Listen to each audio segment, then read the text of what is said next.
Hey everybody, this is Rydo and we're back to another live stream of Yu-Gi-Oh! Master Duel and video game news. Unfortunately, my computer is still broken. I've determined I think it is now the motherboard, so after today's stream, which could end at any point because my computer could just like break even worse at any second here, um, there, like, whenever this stream ends today, I'm going to take apart my computer and send back my motherboard for a replacement or repair or whatever. It's usually a replacement. They don't bother to slow down to repair things that often. Um, and it's pretty much impossible to repair such things like motherboards. Uh, as part of that, and to further uh, just make sure it is the motherboard and only the motherboard and not the CPU or the GPU. I have enough scrap components from my old computer, spare components, not scrap components, uh, so that I'll be running very slow RAM, a small amount of RAM, and my old video card for a while when the motherboard gets returned.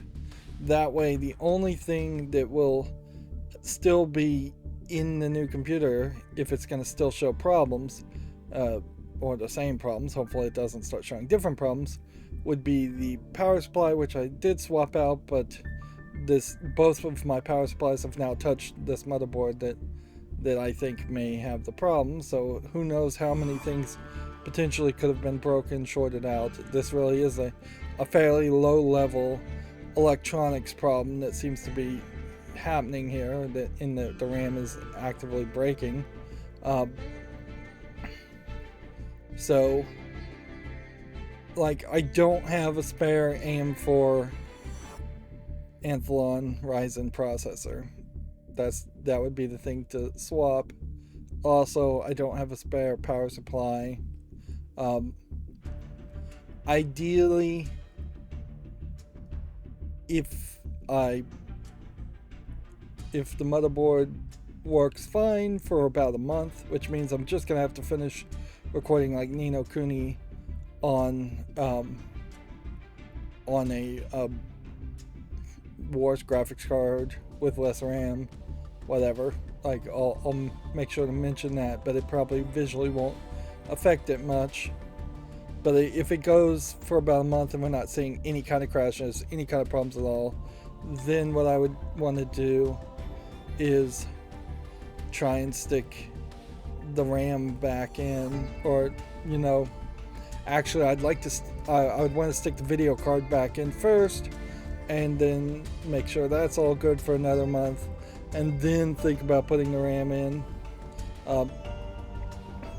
G skill RAM does seem to kind of suck, so I might just straight up never put the G skill RAM back in and instead have it sit around for absolute emergencies. Suffice it to say, though, I'm going to try and ship this motherboard fairly quickly, but I don't want to also pay through the nose in shipping, and so it almost certainly won't be any stream on Friday. Don't be surprised if there's not a stream on Monday. Don't be surprised if there isn't a stream even a week from now on Wednesday. If it goes really bad, it could go forever. Like, this could be the last stream, potentially. I doubt it ever, but it's definitely a possibility. The good news, for me at least, is that I did get the Switch. There's a whole survey here. I feel like there probably was a survey that I totally missed. I don't know if these surveys actually are going to lead to you earning any crystals or gems. Like, it would feel like you should. Let's see. We'll go with, it was a bit short.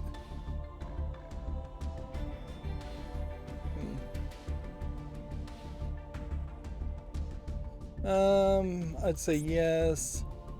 Did you enjoy? I'll say neutral. You think there's special rules?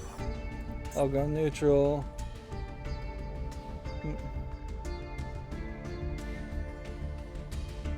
Let's go with they were fun. With the rewards that were balanced, I'm gonna say slightly dissatisfied.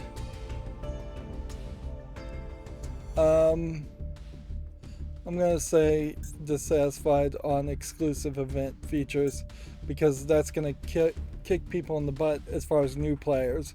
If somebody gets a title that you can never get again, assuming they never do the Sync Festival again, that's gonna suck.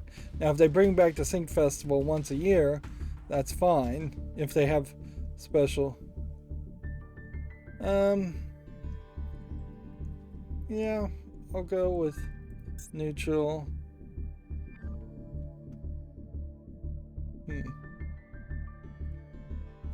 Play because I want to enjoy. That's true too. That's true too. That's true too.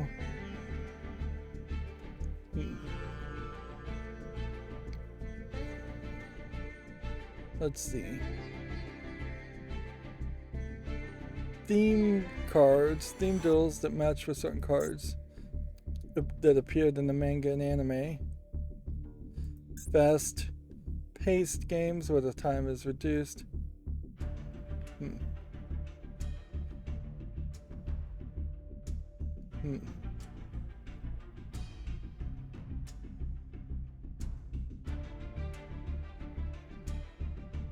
Like, any of these probably are also things you would want.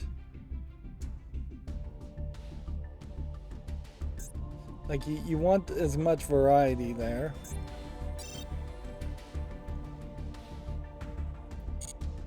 Okay, so I did that survey and wasted time there. Yeah, as far as the accountability section goes, yeah, it didn't give me any crystals. So they're just not giving you crystals for surveys anymore. Which that sucks.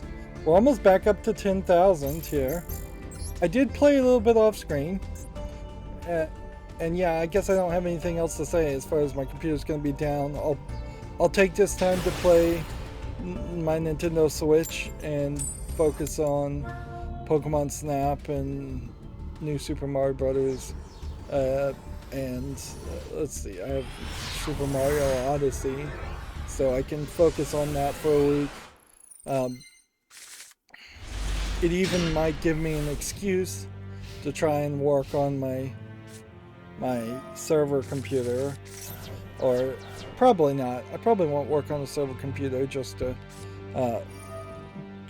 kind of no reason. I'm still waiting for ZFS to version 2.0 be supported on a stable version of Debian, and that's kind of what put that process in the back burner. It would be much more efficient instead for me to just spend my time building these bookshelves that I still need to work on, and which are for my Lego collection, and organizing my Lego collection. I could take that extra time too.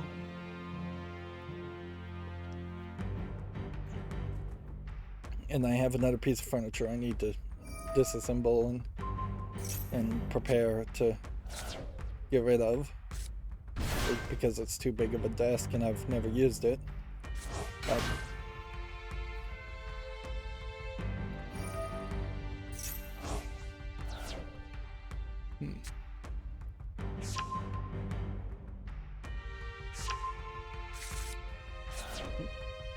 So yeah, I definitely have other things to work on, but my main desire is of course to play video games on PC, and this has been an incredibly frustrating journey that doesn't guarantee there a fix. And there's really just nothing I can really do about it. Like, I could make a spare cheap AM4 socket PC just to have spare components. I could do that, frankly, a little bit piecemeal. Like, it wouldn't hurt too much to buy a Ryzen processor and a power supply. Yet again, that wouldn't be the craziest of things. I could buy an emergency backup laptop, which would really have no interchangeable parts, so it would, unlike building a spare extra PC that would never get used for spare parts, a laptop would just be like, alright, for this emergency, I could kind of stream on the laptop. I could buy a pre-built computer and just cross my fingers and hope that starting completely over from scratch would fix the problem, instead of trying to desperately recover and maintain the use of fairly expensive computer components. Like, this is a 2-year-old computer. It should not be having these kinds of problems.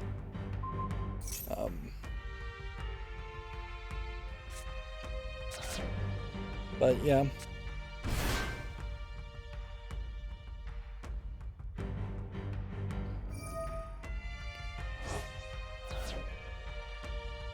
I don't really know what else to do. And this has been a nightmare trying to diagnose things.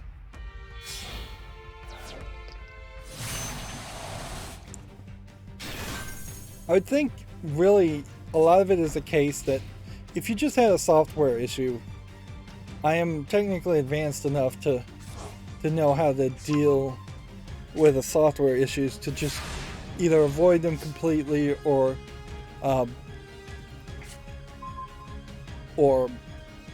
like fix them very quickly. So like it's kind of the issue of having different tiers of customer support. Like I would probably be at the supervisor level of anybody calling for customer support or assistance. So if your computer was breaking and you were calling Dell for support, there would be a level 1 tech that would help you with very basic things like, did you try turning it off and on again? Very annoying things that most people already know. But you do really need to filter and weed out that possibility first. And then you'd have level 2 techs that would be able to be a little bit more experienced, a little bit smarter and educated, and they could help with more detailed problems. And then you'd probably even have a level 3 tech that are a little bit smarter, a little bit more technical, and then you would have supervisors. And in some cases, the supervisor might be the most technical, the most intelligent of the chain there. Sometimes supervisors are actually completely idiots and just don't know anything, and they are just there to be middle management bosses.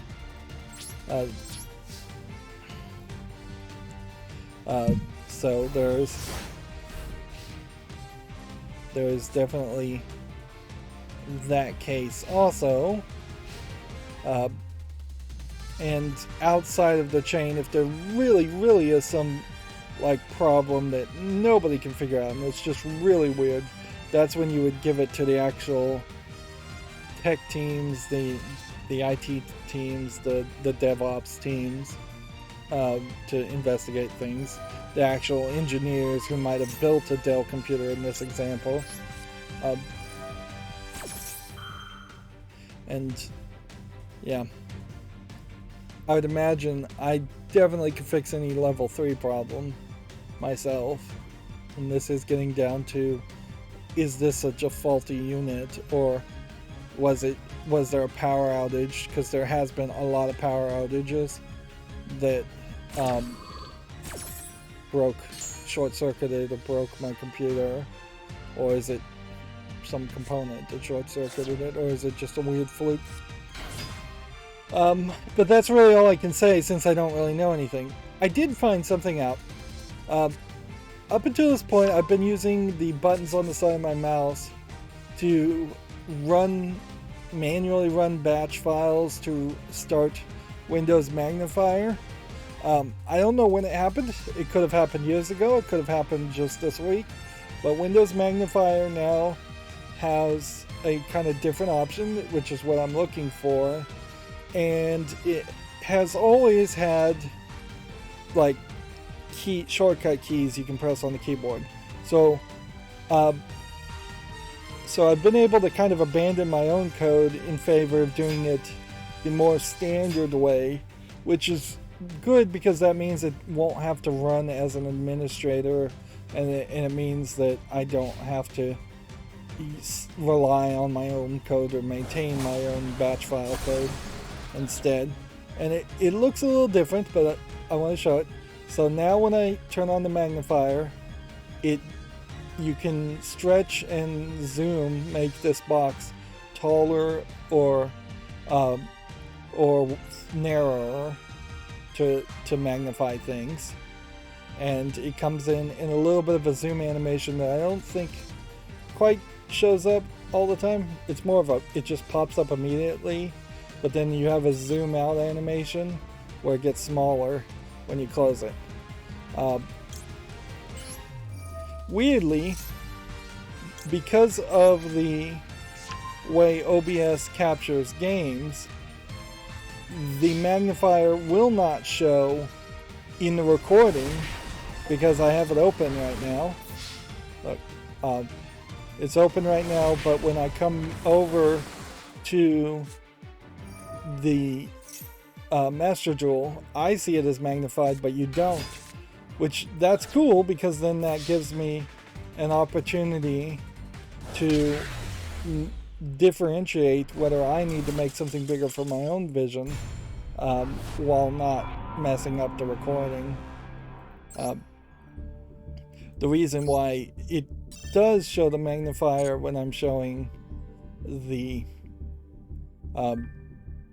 Chrome browser in the video game news is because that is a window capture or a full screen capture, so OBS does it differently. Obviously I played off screen. I will almost certainly have to play some off screen as far as the rewards too. After this I'll play on my cell phone. This definitely would have been a problem if I needed to take apart the computer and play something like Hearthstone or Magic Arena, which did not have mobile controllers originally. I think Hearthstone definitely has a mobile phone app now. Magic, no, I don't think does have a mobile version. I can't help but assume that Magic the Gathering Arena really has dropped the ball. Like, not a lot of people are talking about it, considering how many updates happen so frequently in Magic, and how that could have been way more popular. And I have to assume that's just because of the greediness. Either that or Magic Arena decided to ban a whole bunch of people, like they falsely banned me.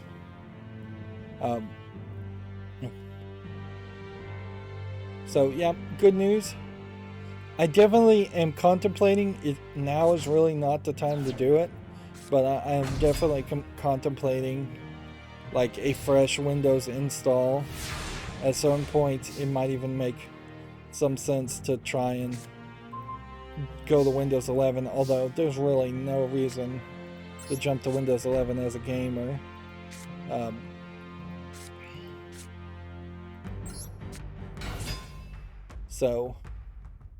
But like a fresh Windows 10 install, the current Windows install I have is was originally Windows 7. It's had a bunch of updates. It has a lot of tweaks in it. It has a lot of games and software that have been installed. So starting over from scratch and just bringing over the things that are important and abandoning the things that aren't important might be an interesting is something that probably should happen.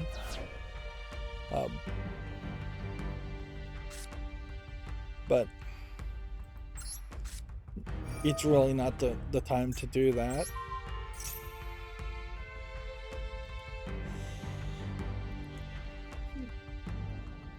Part of the problem with the RAM being broken is that even USB boot disks of Linux and things like that were failing to boot because just in the process of trying to fix the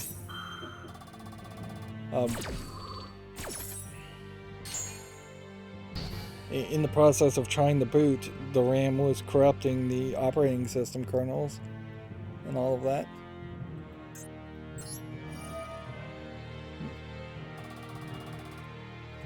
Right. See if this works.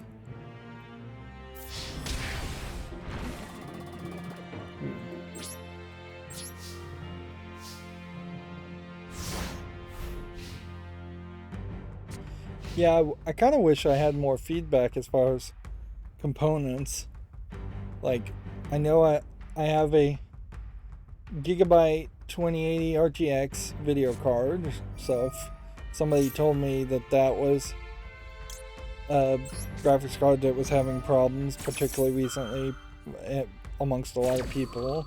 I have I believe, Ryzen 7 3800.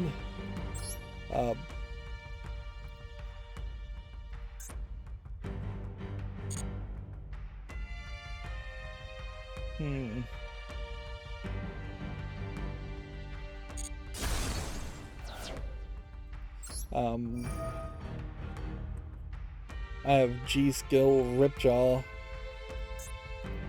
RAM, and that definitely I can testify seems to be bad. Should have destroyed this, I guess.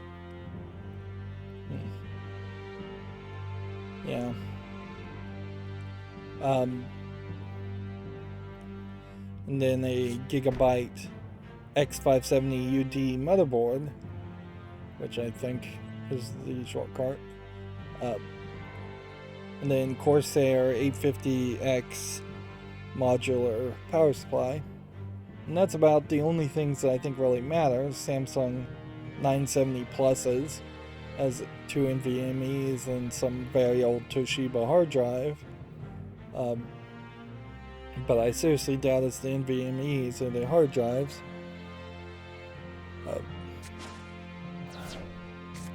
There is a real question as far as DDR4 speeds in RAM, and I know I'm just rambling at this point. Being only really stable up to 3200. Depending on your CPU, maybe you can go a little higher than that. But there is a real argument that if you don't need to build a computer right now, wait until they release a second generation of DDR5 RAM compatible motherboards. That would be expensive, to say the least, yes, but having that as a potential option.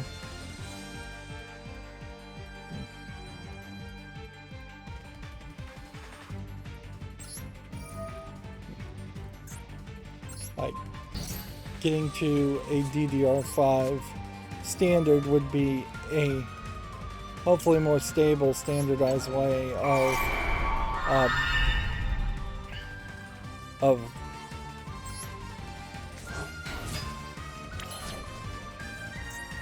having faster RAM without also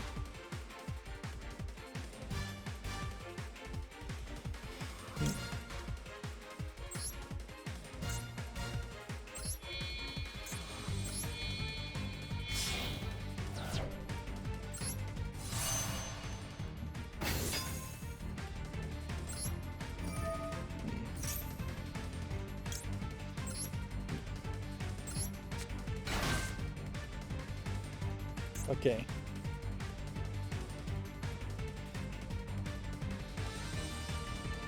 Is this effect going to work?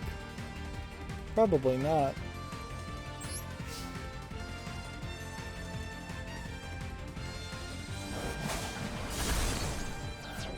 Yep.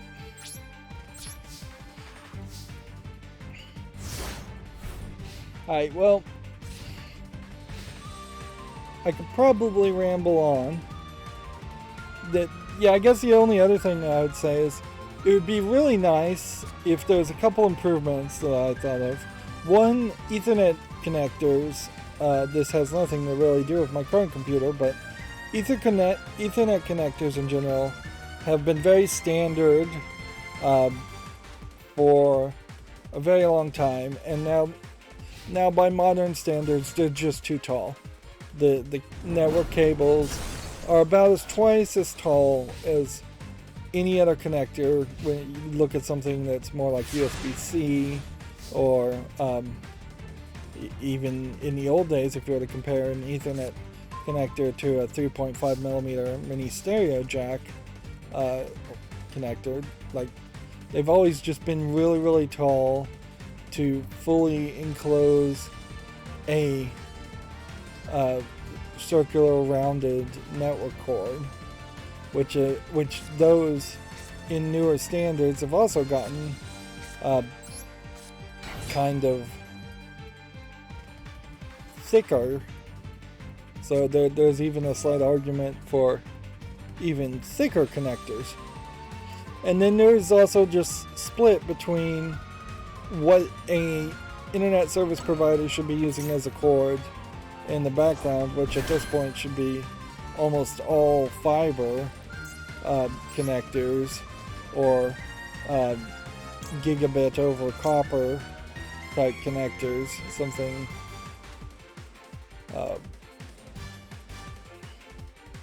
something like this.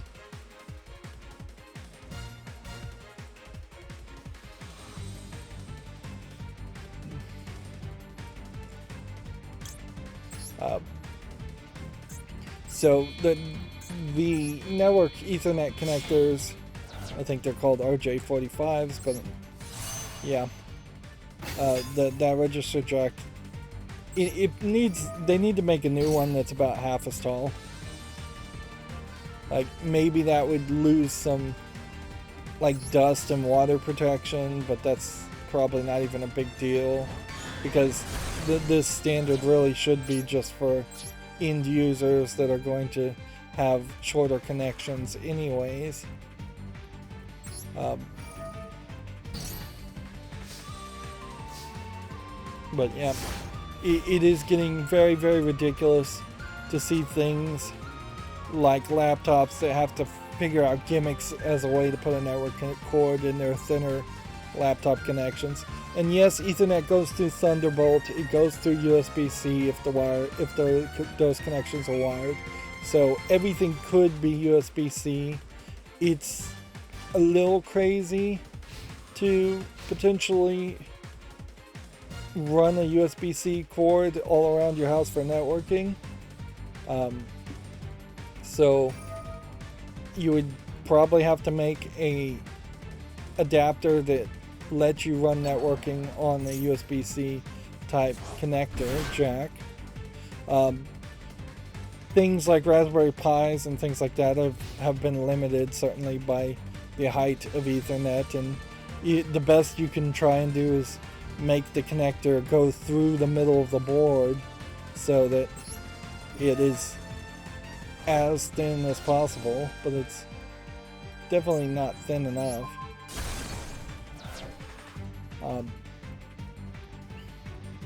Like, everybody really should go to fiber optic at this point, but fiber optic connectors are not particularly thin either, even though the cords are fairly thin. If you also think about Ethernet connectors, there's a lot of plastic in an Ethernet connector that's unnecessary. There's extra metal and springs in both sides of the RJ45 that's unnecessary.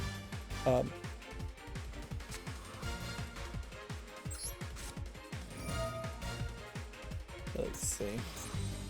So yeah, it'd be nice if they came out with a new standard. Just to try to make things thinner. It would be a little bit weird if it was just plug an RG45 cord in on one side and then plug in a USB-C Thunderbolt Type-C connector on the other side, but not a terrible way to go, really, is if every cord was just USB-C connectors and everything. Those connectors were the only ones being manufactured, and they were being manufactured at scale, so they were super cheap.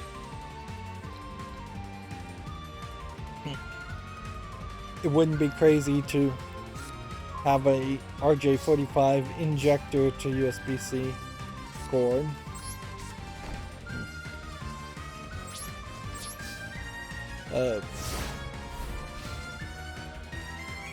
And the other thing I would really like to see happen is something, and this very well may happen in the next decade or so, is we may have the European Union or a similar government body say there has to be some standardization as far as the processor. There's a lot of technical reasons why there's all these different kinds of motherboards for different processors, and that there's a completely different socket set for Intel versus AMD. But if it just straight up came down to the EU saying, no, you all have to have the same socket set, and there has to be some incompatibility, I wouldn't be having the problems as much as I am now. Because I could take, theoretically, my old Intel CPU and put it in the motherboard in the same motherboard that I have right now with a AMD CPU. But no, that's not how it's set up. And I wouldn't be surprised with the beginnings of the thought of having quantum computers if there is some more laws saying the components inside a quantum computer, by the time we get to quantum computers potentially being personal computers, I wouldn't be surprised if there is a lot of standardization there and everything has to work and interconnect, and that there has to be maybe even a decade worth of intercompatibility to some level. The computer must boot even if you put in a 10-year-old CPU. Anyways, that was 30 minutes of me just rambling, and it just really goes to show where my head is at the moment. It's just either I can be calm and thoughtful with it, or I'm just like devastated. Oh, and I didn't even talk about how in part of trying to see if to fix this, I stupidly formatted the boot partition, the UEFI boot partition of Windows, and for several hours after last stream, instead of playing Yu-Gi-Oh! Like I should have been doing, I was messing with the computer and trying to recover the computer, just because of my own stupidity. And yeah, when I don't think this is unique to me. I think this is something that everybody has. It's like when people are tired, they tend to sometimes make mistakes. When they get old, they tend to get a little bit more confused. I definitely don't feel either as cocky as I did 10 years ago, or really even as smart as I was 10 years ago. I do feel like I'm slipping. While I try to stay up with stuff, I don't have a ton of time and a ton of opportunity to experience and learn new things. He just defeated himself.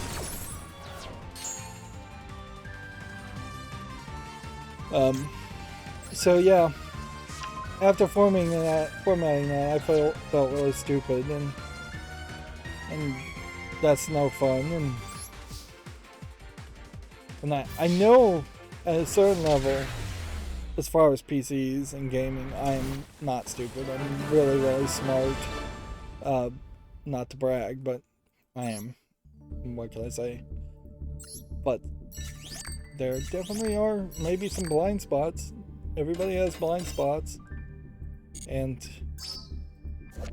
making the right decisions or knowing what the right decisions are is something that I think you have to always struggle with and will always struggle with.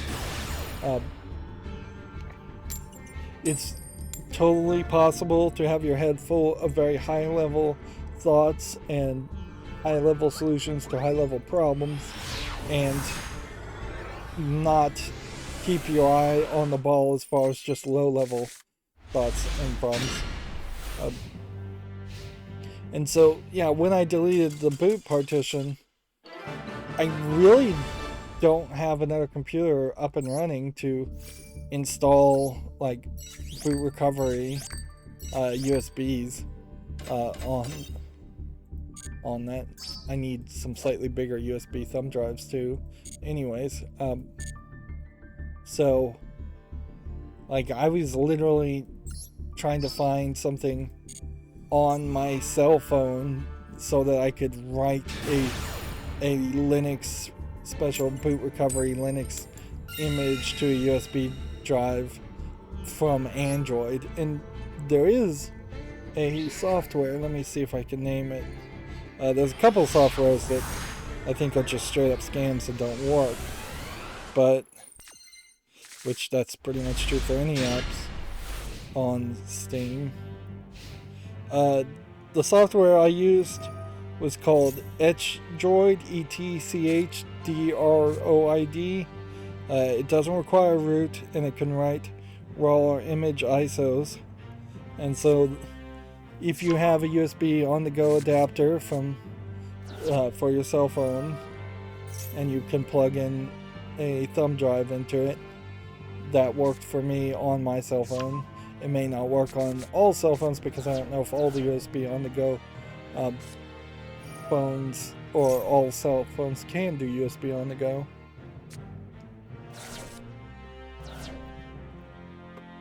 But yeah, that's pretty pathetic and pretty desperate to have to revert to my cell phone to try and fix my PC. On a certain level, I am trying to keep things somewhat separated and not put all my eggs in one basket, but there's a lack of compatibility between my Android tablet and my Android cell phone. I do different things on those. My PC, I do way different things on that. My Linux servers, I do way different things on that. It has been more of a process of getting more instead of getting more of the same. Yep. There is even a slight argument to getting like a Mac PC just to learn Mac, but I would not pay a lot for a Mac PC because that would definitely be just an experiment and nothing more.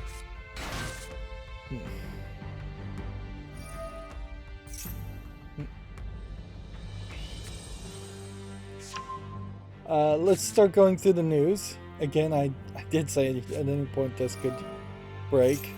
So I think we had already talked about Square Enix's president saying Japanese studios shouldn't try to imitate Western developers. It's a sentiment that in general that I agree with. Even the subtitle here that the world recognizes and appreciates Japanese games is a sentiment I think I agree with. The world perhaps is maybe a little bit broad, though. There definitely are some countries that absolutely hate Japan and everything Japan makes.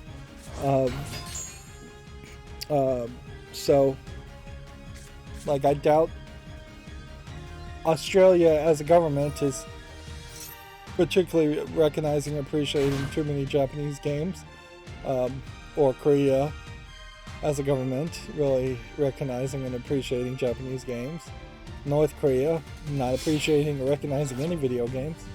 The problem with this sentiment is just who's saying it and the implication there. He is saying Japanese studios.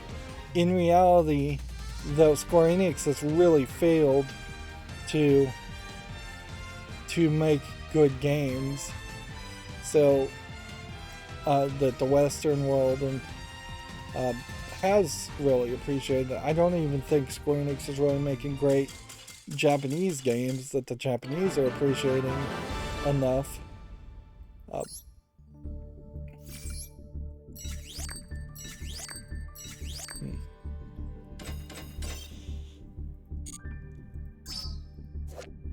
I still am only getting new normal cards, and I suspect that will be the case always. Even if I had 3 copies of every single normal card in existence, I think I'd still only get normal cards. In a lot of ways, Matsuda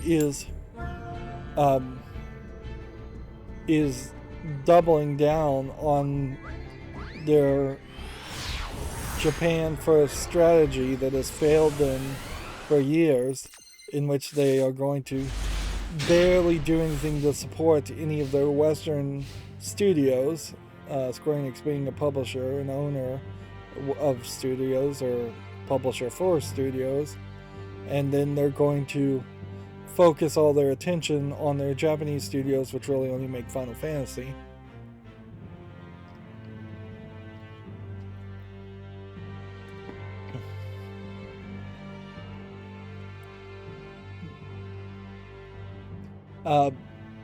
Not to get into a big rant talking about the Giant Bombcast, but I was listening to it, and they I think fairly inaccurately, this is great, we're just gonna get a whole bunch of surrenders, whole bunch of disconnects at this rate.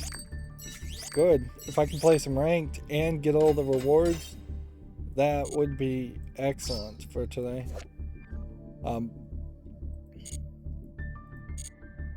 Like they were saying that the remakes of like the pixel Japanese games were being fairly well received, which I don't think that's quite accurate. I think they're being mediocrely received. It's you have to be careful not to confuse the absolute poor reception of Chrono Cross remake with the Final Fantasy remakes, but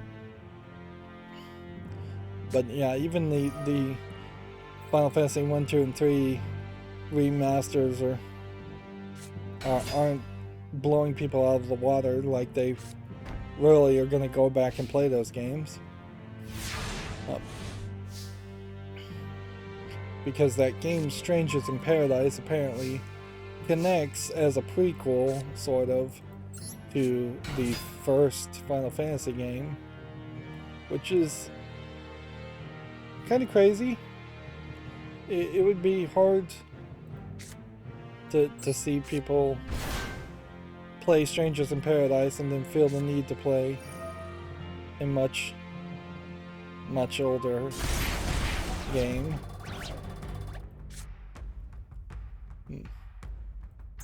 I should have played this first, but whatever.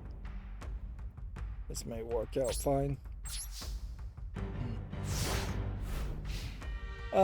Let's burn through the news.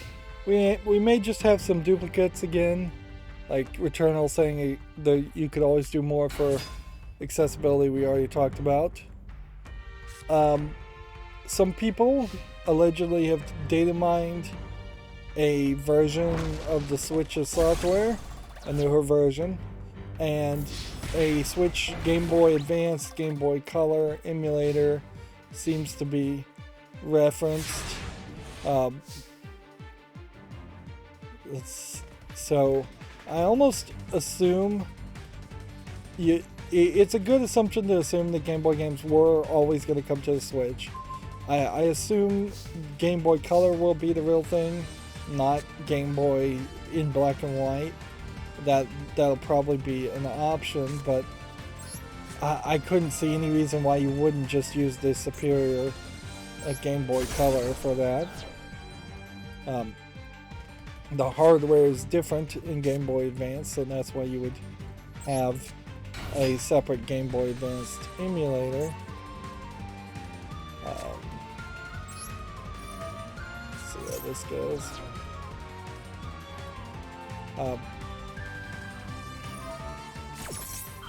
What I think will probably happen around that, though, is it will probably be very disappointing in the level of quality as far as the Game Boy games that get released, and hopefully they're part of just that annual subscription like all the other games.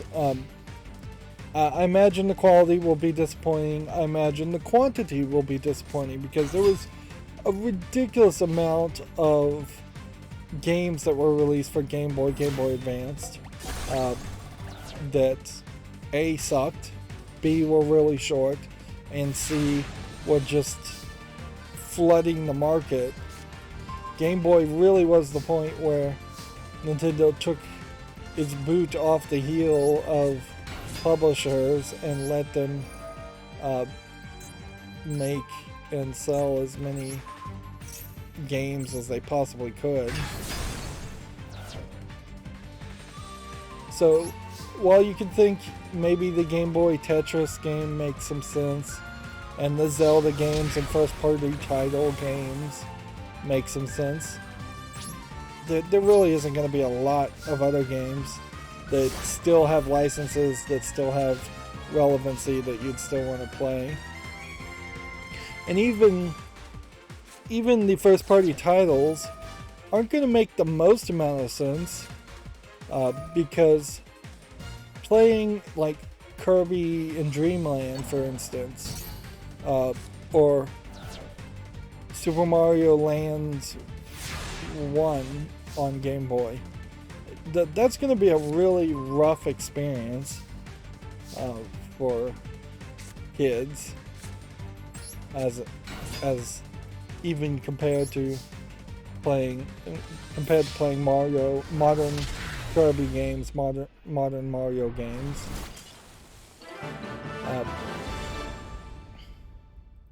I have no idea why I'm getting so lucky, but I definitely appreciate it.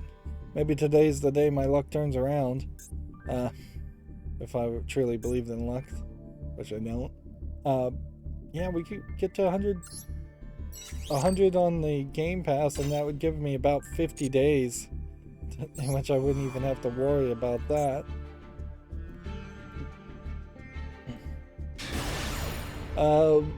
Sega has greenlit some big budget Crazy Taxi and Jet Set Radio reboots.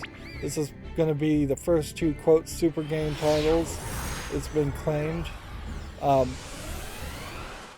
The question is, are these really going to be reboots of these games, or are these going to be games inside of a connected world? There's one article that was mentioning Fortnite a lot. It wouldn't be totally insane to try and make something like Fortnite and bring in the characters from Fortnite, bring in the characters from Crazy Taxi and Jet Set Radio. I don't know how many characters actually are even in Crazy Taxi that people would recognize or remember. Like, you look at the screenshot, like, I don't think this character or this character would be recognizable or even exist in Crazy Taxi. They probably do, but this is probably a very artistic rendering for the cover. I can't even name who this character is in Jet Set Radio, and he's the main protagonist. So,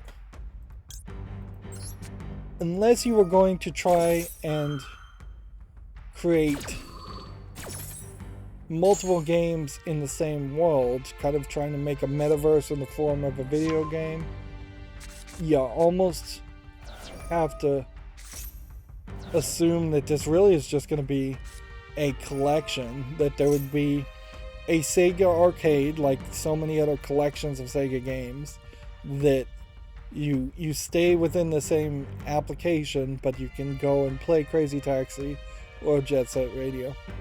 There is an interesting, if you were trying to pitch a super game as one super game, which is what I think they're trying to do, or I don't think they know what they're talking about, and I think they're just throwing out buzzwords, really.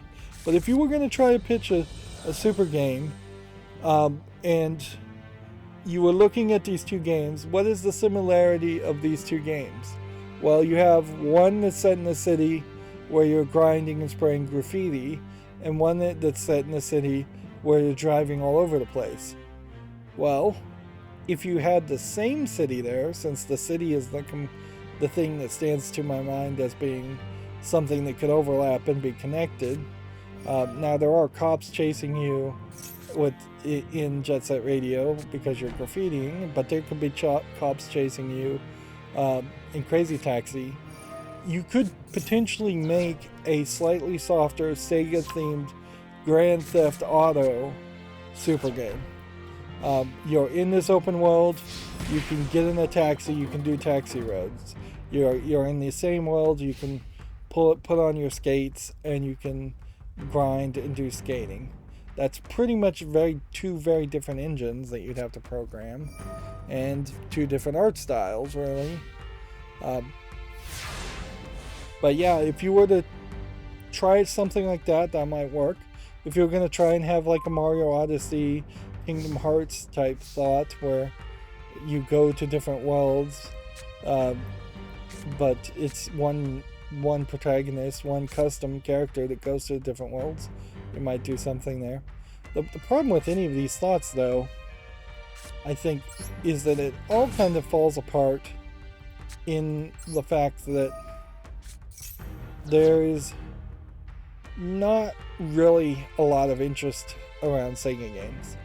Like, you've got Sonic games, you could totally try and bring Sonic into the same idea and have Sonic wandering around the world that's interconnecting all the other Sega games. That would be your smartest move, is to play as Sonic or follow Sonic along on an adventure going to many different Sega worlds. But you're going to really struggle to have a ton of Sega games that are good, because Sega has been really sitting around doing nothing for a long time, just making money from their arcades, which they don't own the arcades anymore, instead of trying to maintain their IPs and make reboots in a reasonable amount of time, or make new IPs. It's been about 17 years since Crazy Taxi and Jet Set Radio existed, so yeah, that's way too late to wait.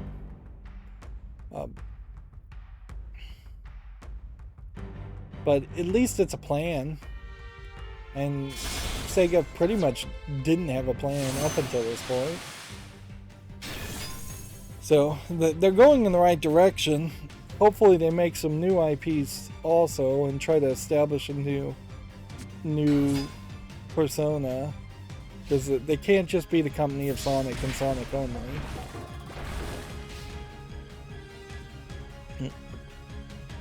Jet Set Radio and Crazy Taxi also as games that potentially would just be rebooted if they were traditional reboots.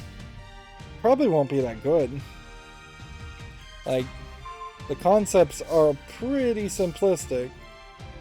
I don't know a way to get around that.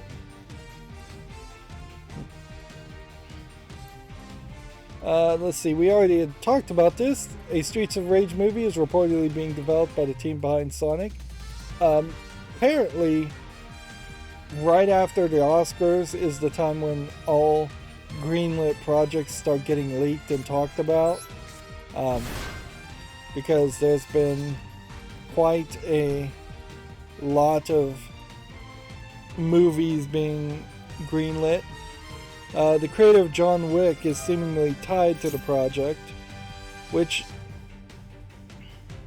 there is an interesting argument that John Baum made on that, in that John Wick as a action movie probably is the last remnant of having action movies that are particularly violent in a world where they are PG-13ing even the violent movies to a ridiculous amount.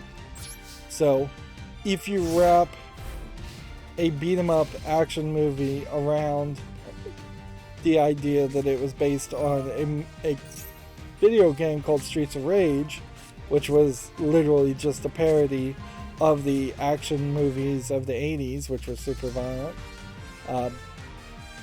you might be able to insulate yourself a little bit from criticism and go in a more comedic or fantastical direction with your story,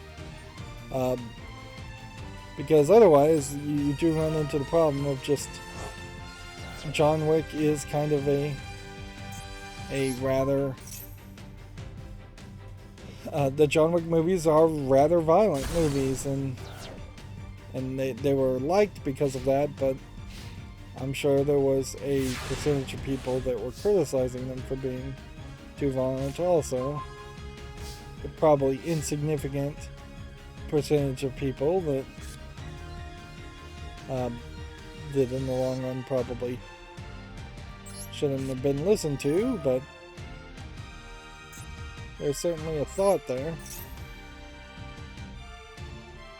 It'll be obviously a long time, if ever, in which we actually see any movie come out, though.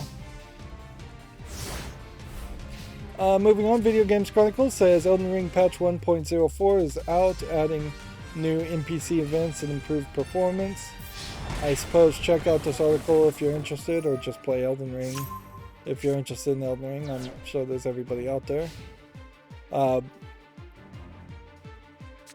Video Games Chronicles has a follow-up. These are the 40 Game Boy Advance games, quote, tested for Switch emulators. Which tested by whom is, I suppose, they're either included or referenced within the GBA emulator files. Okay, so let's look at the list and see if my speculation about it being kind of a small number of games. 40 is not a particularly small number of games to start off with by any means. That's a nice chunk. Quality certainly will become an issue. So we have Astro Boy, Omega Factor, Car Battler Joe, never heard of it. 2 Castlevania games, that's probably good. Interesting on the licenses on some of these. These are Japanese companies: Choo Choo Rocket, Drill Dozer, Fire Emblem. It's not until you get to maybe F-Zero or Game & Watch Gallery that you're seeing first-party titles. I think F-Zero is owned by Nintendo. Then Golden Sun, Lost Ages. These are Game Boy Advanced games, so they're not particularly as old as you could go. Starting with Game & Watch Gallery 4 is odd, because I would think the Game & Watch series would be probably one that could come over, since Game & Watches were LCD black and white games anyways. So why not get 1, 2, and 3 also? Gunstar Superheroes, Harvest Moon, Friends of Mineral Town, Kingdom Hearts Chains of Memories. You would think anything that says Kingdom Hearts would be a newer game. Kirby and the Amazing Mirror is not Kirby in Dreamland. So again, they're kind of skipping over some older games and going to release things out of order, it feels like. Luigi and Mario Superstar Saga. Mario and Luigi Superstar Saga.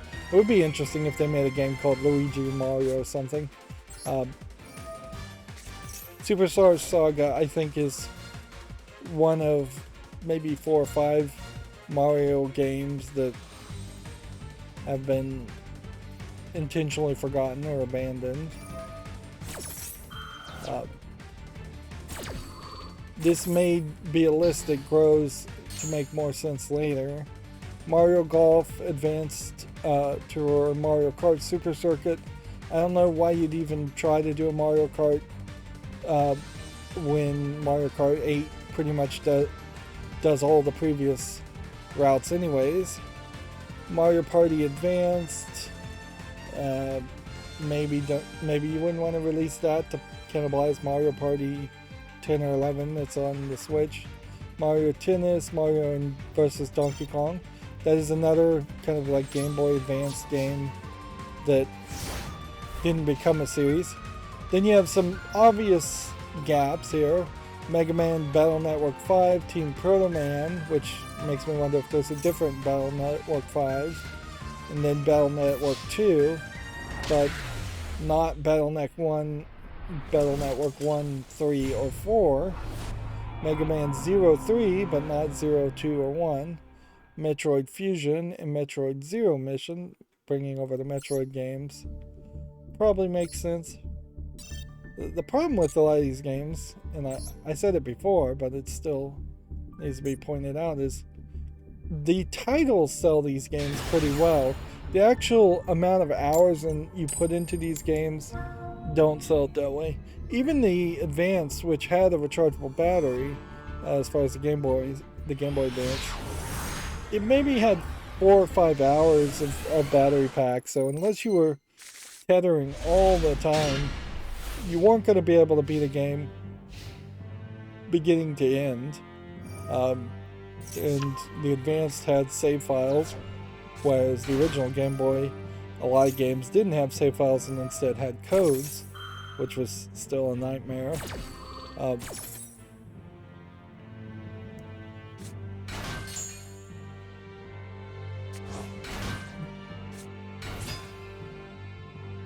So yeah, theoretically I'd want to play Metroid Fusion and Metroid Zero Mission. In reality, I'd probably get 2 hours into it and say, never mind.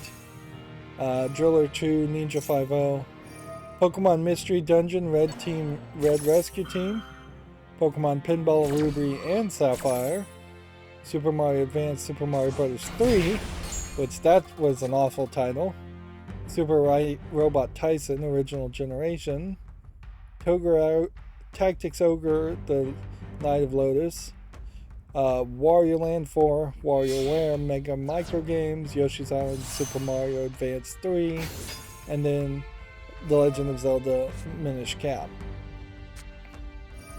The problem with this also is several of these games should be remade, like the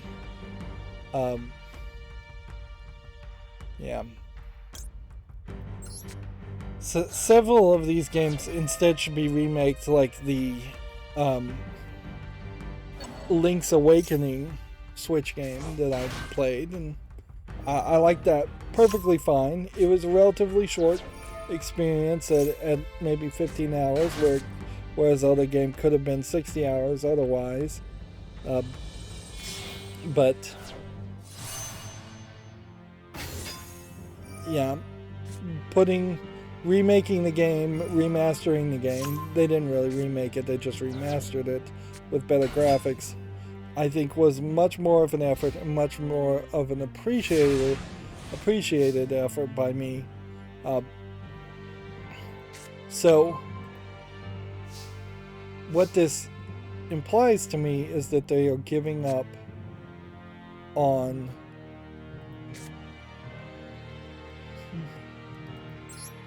they're probably giving up on the idea of remaking these games, unless for some reason these games sell really, really well, which I question if they would. Let's see.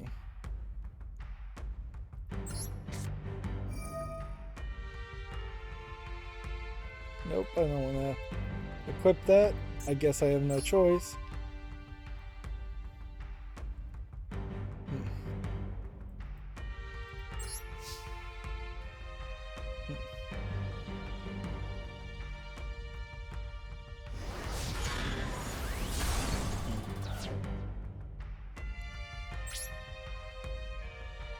The other problem with looking at this list is this is almost certainly an admittance that Nintendo has given up on making cell phone games. At least remaking or remastering old games to be cell phone games. Because it really would have made a lot more sense to have these games officially available on the Apple Store, the Google Play Store, instead of people potentially installing RetroArch on their cell phones and just playing these old Game Boy games, which would work pretty well on a cell phone. And if Nintendo is abandoning cell phone games that would be remasters or re-releases of old Game Boy games, they probably are giving an indication there that they're abandoning cell phone games in general, which I would buy that. They definitely don't feel like they've succeeded well in that field. They didn't perhaps put enough focus on it anyways, but yeah. That kind of sucks, because if anything was going to fix cell phone games and make them a better quality of game, probably would have been having Microsoft, Sony, and Nintendo all competing in those playfields. And that's just like not happening.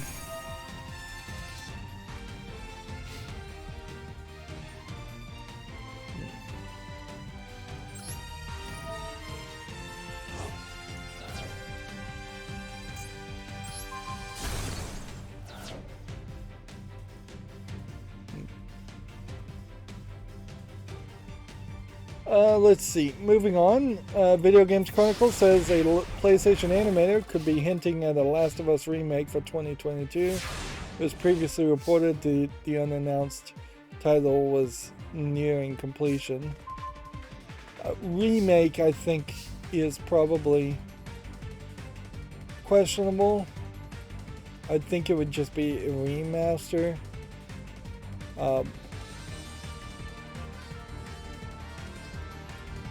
Like, this says remaster.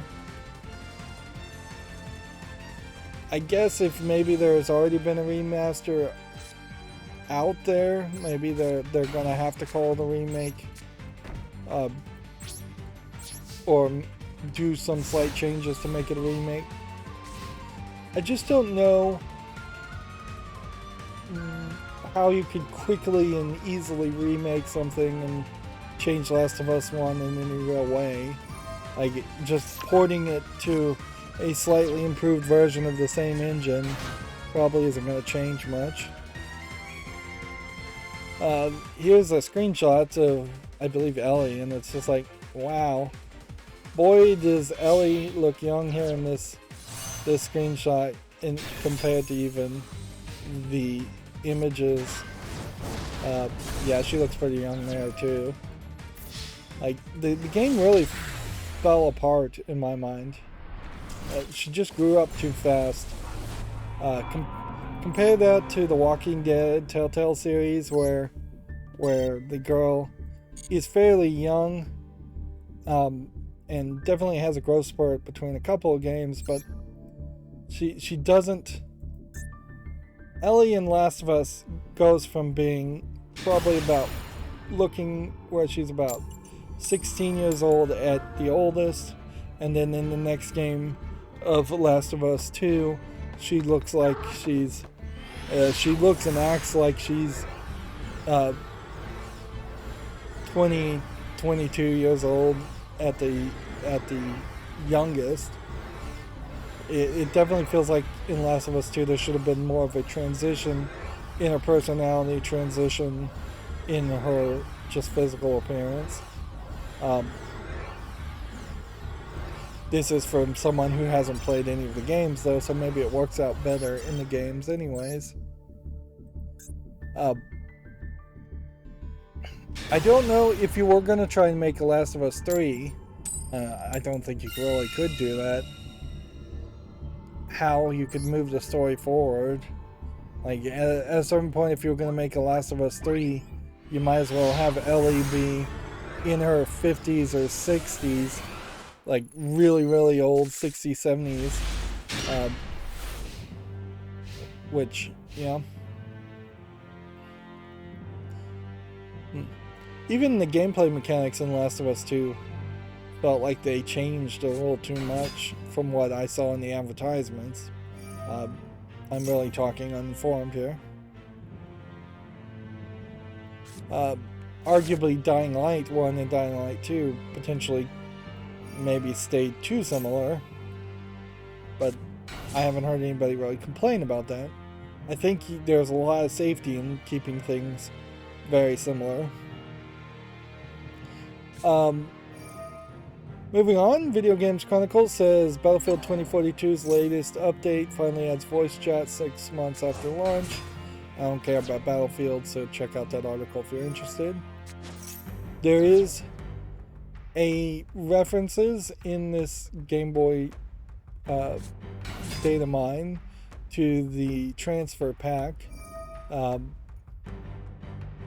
So having a virtual transfer pack in which you could transfer Game Boy data over to Nintendo 64. This is the bottom of a Nintendo 64 controller connector and a Game Boy slot here. That would make sense. That really only, I think, comes down to Pokemon games, transferring Pokemon one way to the other. And it would definitely be all virtual. And it probably would not get used that much.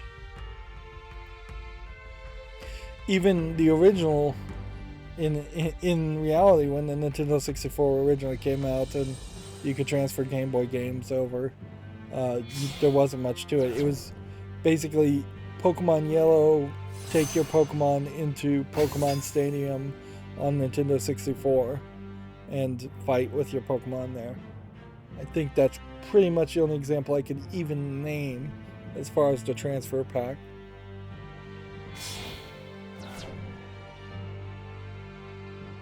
What is more important, and I don't know if they aren't mentioning it or if they just haven't seen any evidence of it, what it would be way more important would be a kind of rollback netcode, or forget the rollback netcode, any kind of netcode that would let you connect Game Boy games that have two-player functionality to other friends on your Nintendo Switch. Yeah.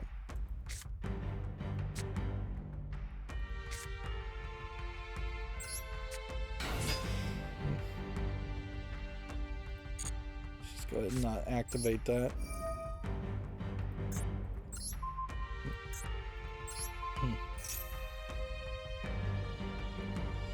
There aren't a ton of games either that even have the Game Link connectors.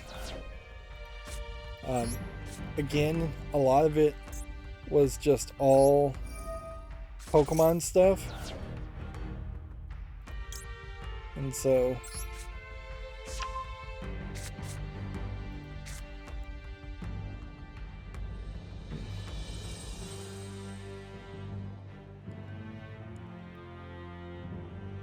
yeah.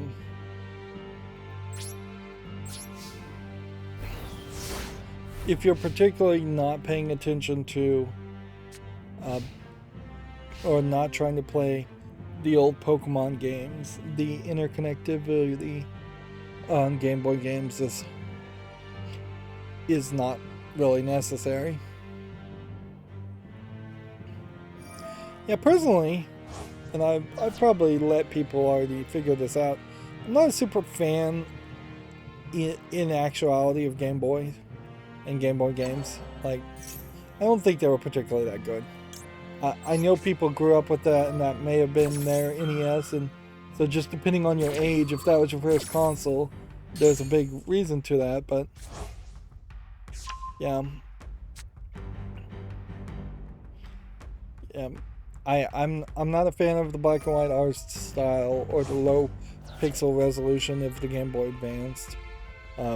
I was never really that interested in Game Boy, Game Boy Advance, dual screen, 3DS I never even got. Like, none of the portable consoles made a lot of sense to me. Uh, Even now, like, having a cell phone in your pocket just to play games would be laughably silly, even if that is kind of all I do with my cell phone, is play games. I also watch a ton of YouTube on it, which is something a Game Boy never could do, is play any kind of video other than very ugly small selections of videos, Pokemon videos and SpongeBob videos that you can buy cartridges for. Moving on, Xenoblade Chronicles 3 release date has been pushed forward. The Switch RPG sequel will now arrive in July. We have an actual date, July 29th. Games being pushed forward might very well be an indication of trying to get away from other release dates, although I don't know specifically what would come out on July 29th. Or it might be, dare you hope, a indication that the video game industry is starting to get back to a healthier state and back to business, which I don't know if I fully believe that. If we start to see a lot of things getting pushed forward, or just a lot of things not getting pushed back, that would be certainly a good sign. Video Games Chronicle says PS5 consoles will be on sale for Walmart Plus members today, which we're still seeing shortages. That's really all those news articles are telling me, is that there's still shortages. There was a World of Warcraft expansion revival. They're bringing in a new species and a new class of dragon creatures. They're revealing a new land and bringing back dragons. So it's all about dragons. That's as much as I got from it, which maybe hypes people who are still playing World of Warcraft, maybe doesn't. I guess the real question that I'd have to ask a fan of the World of Warcraft players is, are people still upset with the whole wrapping up of what was like 10 years of narrative in the way that they did it, and kind of retconning some stuff in the narrative? Because I know people were upset with that last update in the way they wrapped up stories. But I don't know if people care that much not to be hyped on new content, actual content in the game. And I think really it's probably just a stable community of people who play World of Warcraft, and very little would ever convince them to stop playing World of Warcraft.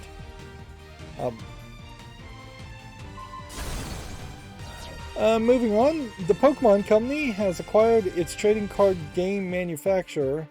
The company now owns Millennium Print Group, which this would be, I suppose, the printers in the West. That doesn't sound like they would be the printers in the East, but maybe they print them for both. Unless something has changed about the licensing situation, I suspect the Pokemon Company is still paying Hasbro / Wizards of the Coast a license to use the phrase trading card game. Yeah, this is a North Carolina based printing company. They've been printing the Pokemon cards since 2015.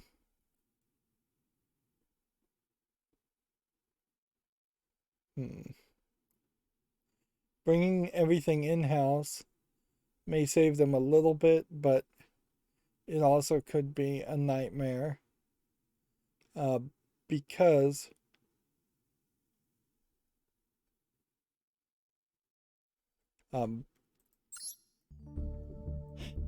printing anything, like anything physical you have to make, always just adds a ridiculous amount of extra risk and the extra cost. Like,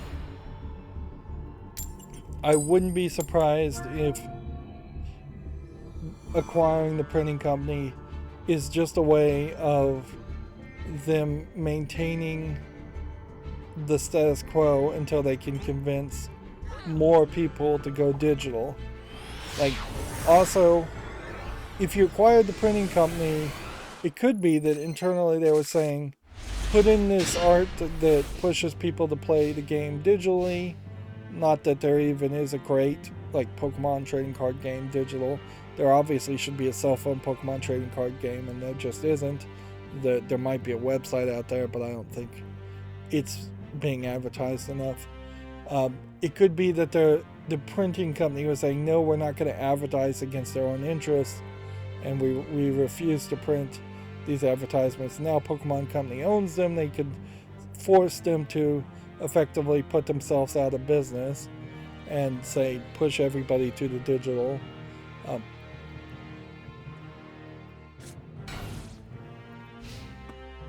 There is a idea, certainly, as far as digital first, direct to mail delivery of physical cards.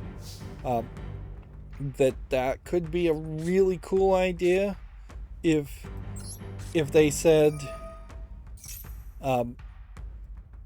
when you buy a card digitally, we will mail you the card, that specific card, for an extra fee. And if that extra fee was somewhere around, say, $1.50 per card for even very cheap cards, and it gets cheaper as you buy more cards, that would make a lot of sense. Like, if you're paying $2.50 to $5 for a pack of Pokemon cards, I don't know how much a pack of Pokemon cards costs these days, but if you're paying that much and getting 5 or 6 random cards, you could probably make more money printing out actual cards.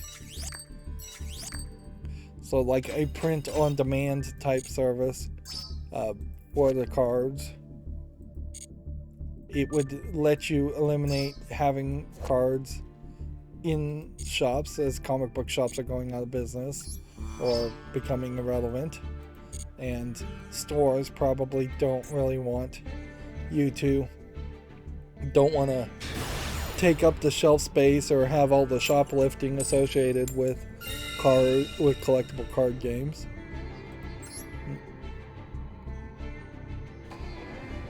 Yeah.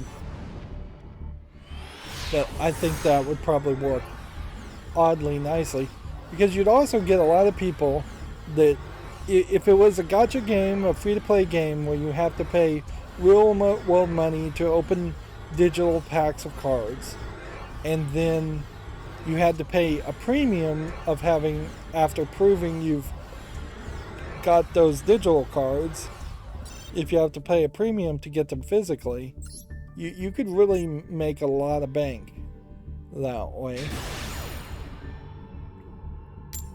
You could also get rid of the trading card aspect and just go with pre-built sets. Just print on demand.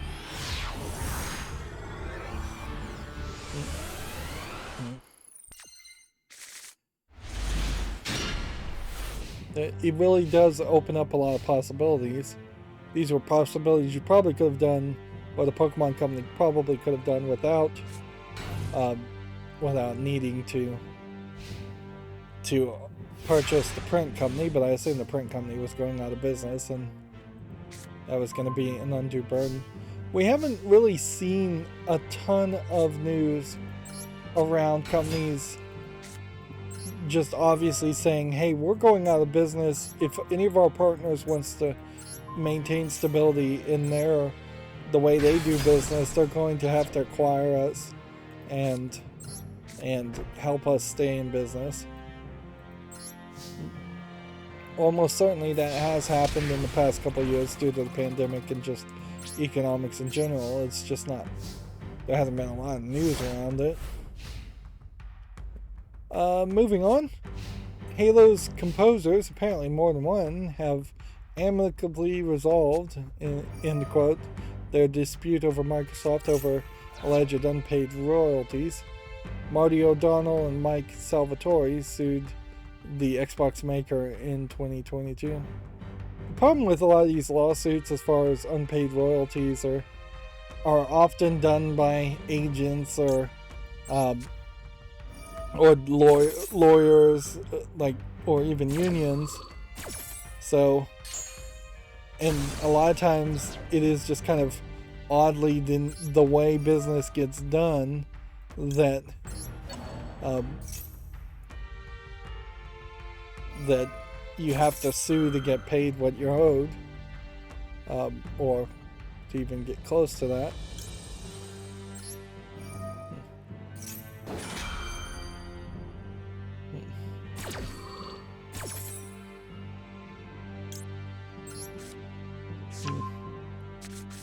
But generally speaking, I guess that's a good thing that they have resolved their issue.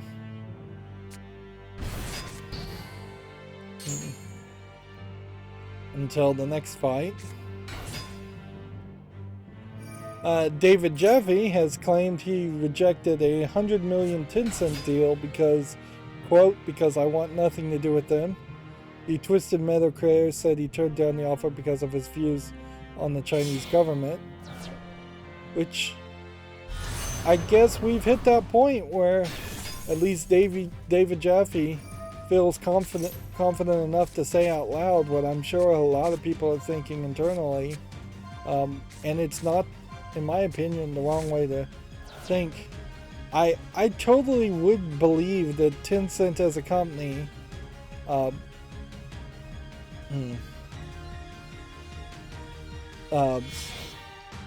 I wouldn't be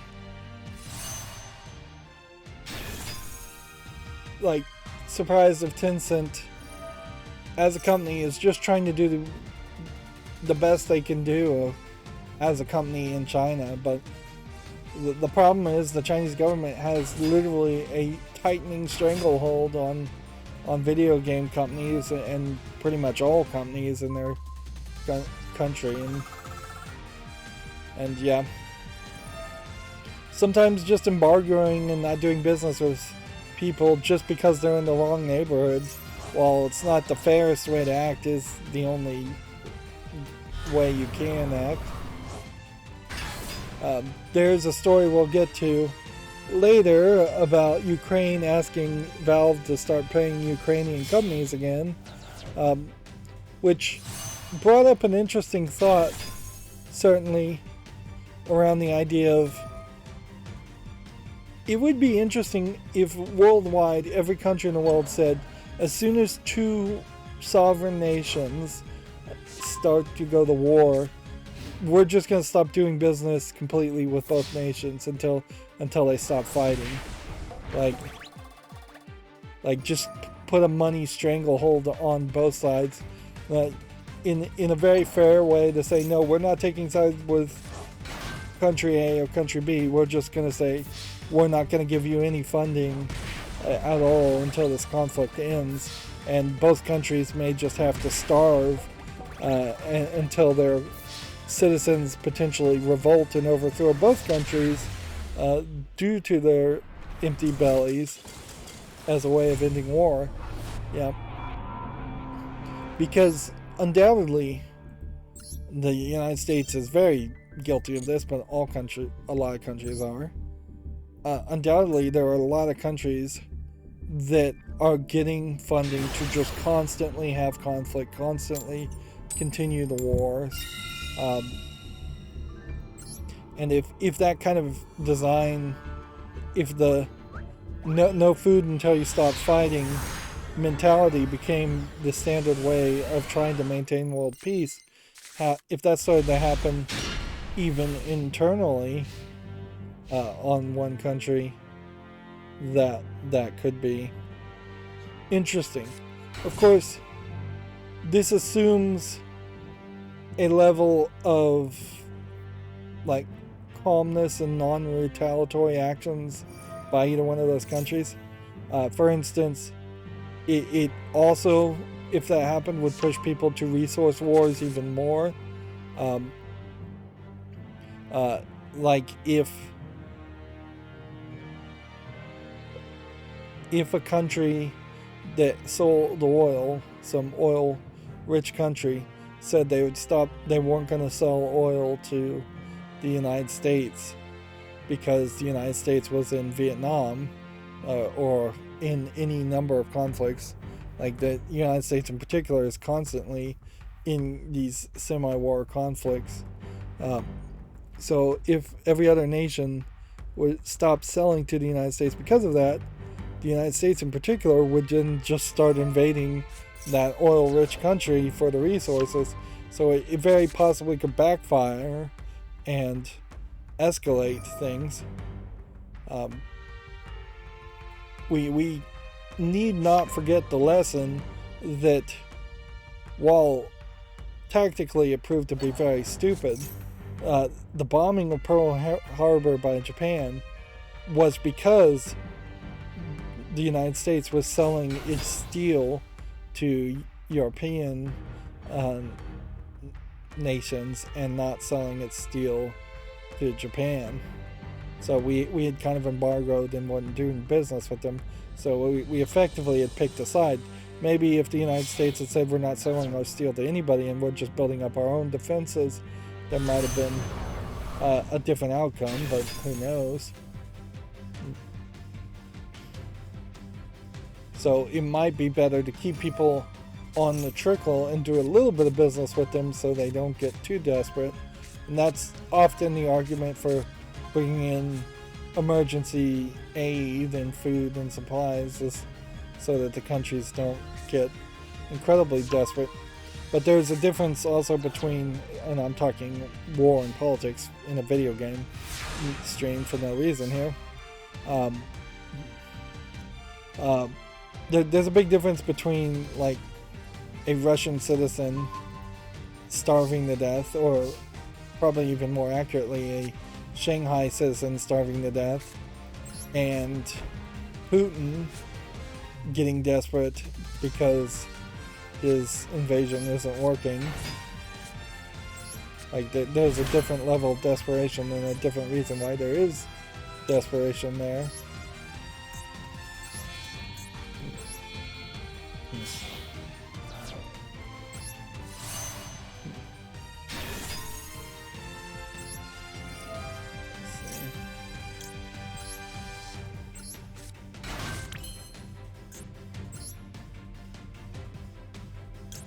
Let's do this and this.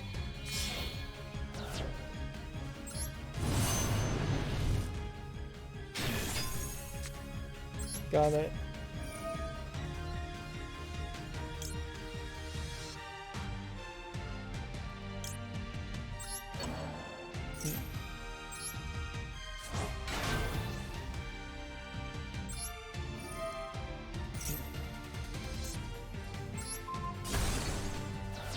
Got it.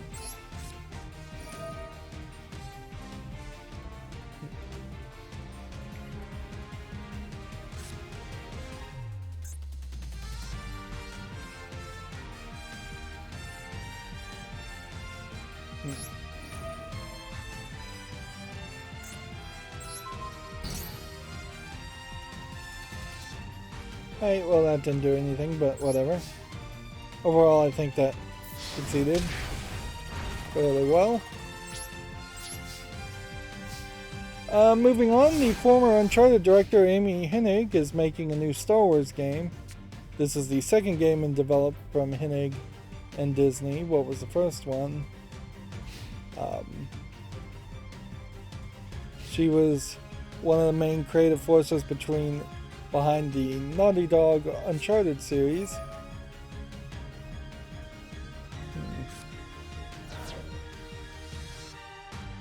Yeah, okay. I feel like Amy Hennig, if she's the person I'm thinking of, is the one that kind of constantly gets the keys to the kingdom handed to her as far as developing a new game, and then the games keep getting canceled in pre-production or she leaves the project. I don't know if maybe she doesn't have enough follow through, or maybe she's just constantly getting screwed over. Like, at a certain point though, it kind of does feel like it might be her own fault.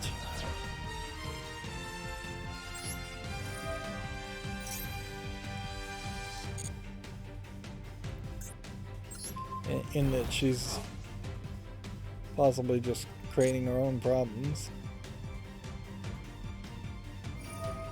But I haven't seen any real evidence to that. But yeah, we probably all know somebody where it's just constantly something bad is happening to them, and it's either that you have to at one point either realize that they're causing their own problems based on how they live their life and people they hang out with, or they are the most unlucky of the unlucky, which is also a possibility. Moving on, the World of Warcraft Dragonflight expansion was announced alongside a Lich King Classic, which Lich King Classic I assume is their older reboot servers if you wanted to go back and fight the Lich King. I wouldn't be surprised if there might be more enthusiasm around going back and fighting the Lich King than the Dragonflight. Apparently Marvel Avengers' next playable hero will be Jane Foster's Mighty Thor. This was the female Thor that created a small controversy, probably was about 10 years ago, amongst comic book nerds who are always looking for good controversy. What's more surprising here is that they're even bothering to make new content for Marvel Avengers, because this is the game that nobody liked and wasn't very good. And if it is update 2.5 where you're getting Jane Foster's Mighty Thor, then I haven't heard anything about any of the other updates to indicate that there's been any improvement in the game. Speaking of improvement, a Switch update apparently improves stability, which they always say that, and reportedly prohibits some words. Version 14.1.1 is also said to have updated its internal web browser, which is good.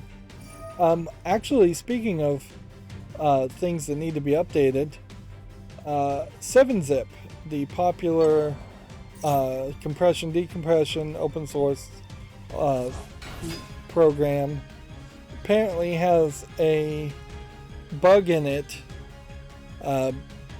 that they need to patch. You can avoid the bug from happening if you delete the help files, the .chm file in its folder right now if you really care, but there has been, I think people have known this, that there's been this kind of poor vulnerability as far as Windows help files, in that they are kind of like HTML files, and if you can drag a special corrupted file into the help file window, you can then get a privilege escalation. Like, it sounds insane that could ever happen.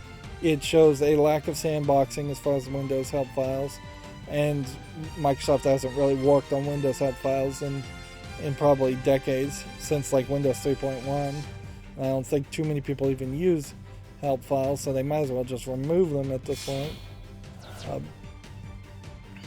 They've never been particularly helpful or informative. Like, when you consider how you get these more PowerPoint-like overlay presentations when you first install a cell phone game or a cell phone app where it's like, let's dim the whole screen, let's point out what this is called, what this does as far as the hamburger menu, the 3-dot menu, or what the plus button does, or what the back button does, or where the main screen is. Like, there's way better onboarding and tutorializing in that than you ever see in a Windows application. And then when you start to get into anything that's even slightly technical, a Windows help file would have never been a place you would have wanted to look. You would have gone online to a forum or something instead.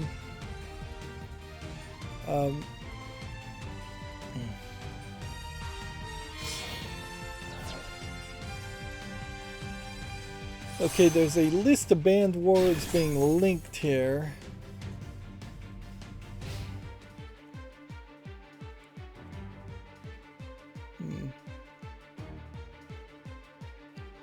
When is this article?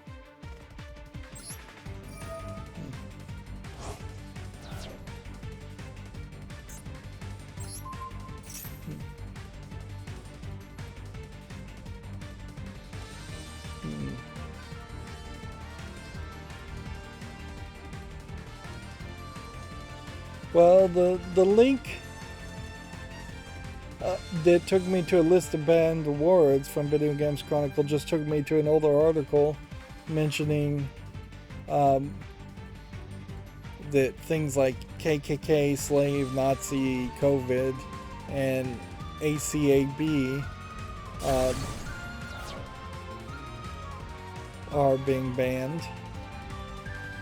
But I'm not seeing an updated version of what new words are being blocked.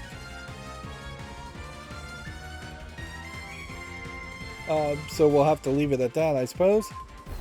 A major Assassin's Creed Valhalla update includes a Mastery Challenge Pack 2. The Austeria Festival is also returning this month, and new armory features coming this in May. The fact that they have festivals in Valhalla is probably going to make it very difficult for me to ever feel like I'd want to play Assassin's Creed Valhalla. If anything, I doubt I'll even make it to Assassin's Creed 3 at this rate. I've pretty much backburnered playing Assassin's Creed games. Moving on, PC players can now update the DualSense controller's firmware without a PlayStation 5. The console is no longer needed to keep the controller up to date. Can you do it with a cell phone software? Probably not yet. But they do have a Windows software called Firmware Updater for the DualSense.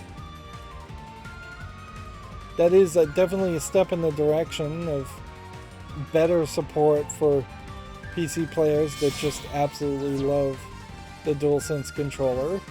And I can definitely appreciate that. But it's still pretty much night and day, I think, a difference between how many games support the right button prompts and the controller schemes for an Xbox controller versus a PlayStation controller on PC. Moving on, Video Games Chronicle says Xbox head of research and design is left after 20 years. This guy frankly looks a little too young to have been working there for 20 years. The quote here is, "I have loved my time with Xbox," Chris Novak says. There are definitely improvements as far as research and design as far as the Xbox systems. Like, Xbox Series S and X are basically just boxes on the outside, and they have decent technology on the inside. But I think there's room for more improvement. If you're talking general research and development of first-party Microsoft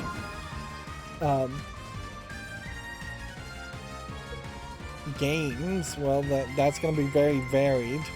Arguably, some of the racing games haven't improved on anything other than graphics, and that there's maybe more room for improvement there. And Crackdown 3 definitely was not the best success.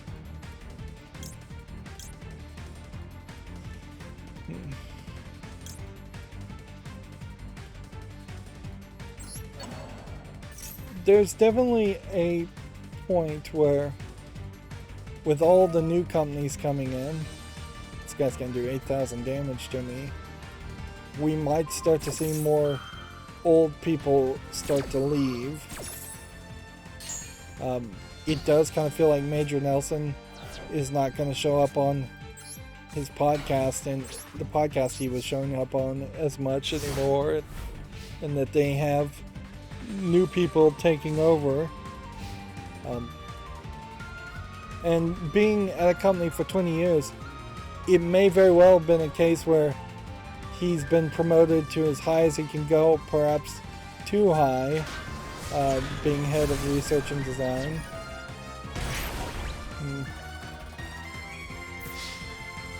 Like, there is almost certainly more to this, though. Like, unless you just wanted to spring it on the public and you gave more of a longer amount of notice, having the way this is kind of phrased as my last day is today, the 19th. So why not announce that you were retiring or leaving the company to pursue other interests?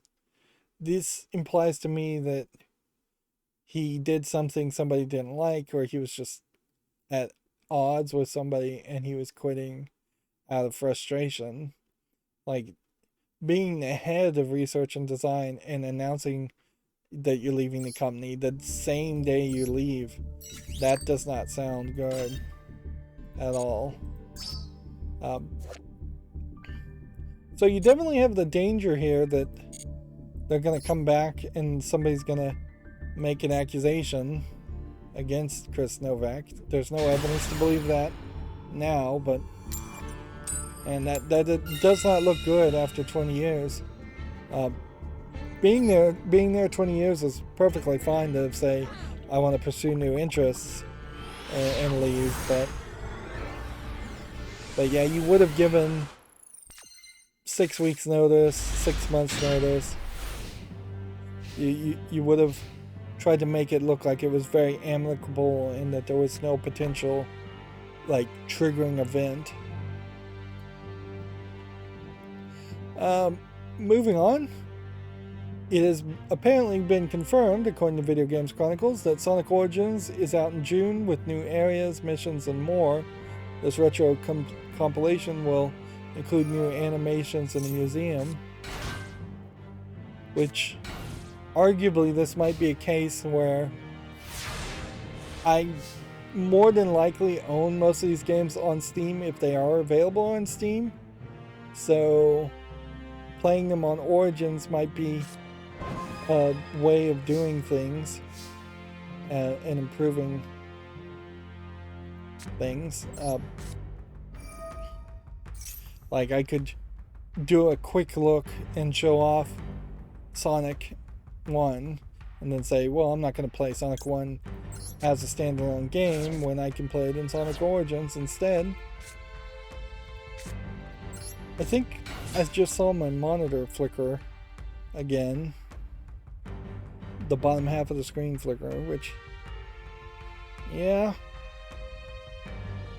that seems like that's something that seems to happen. So yeah, I don't know what's going on.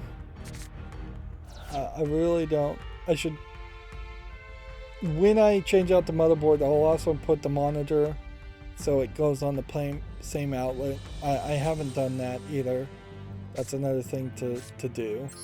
So just make sure all the power is coming from the same outlet for the monitors.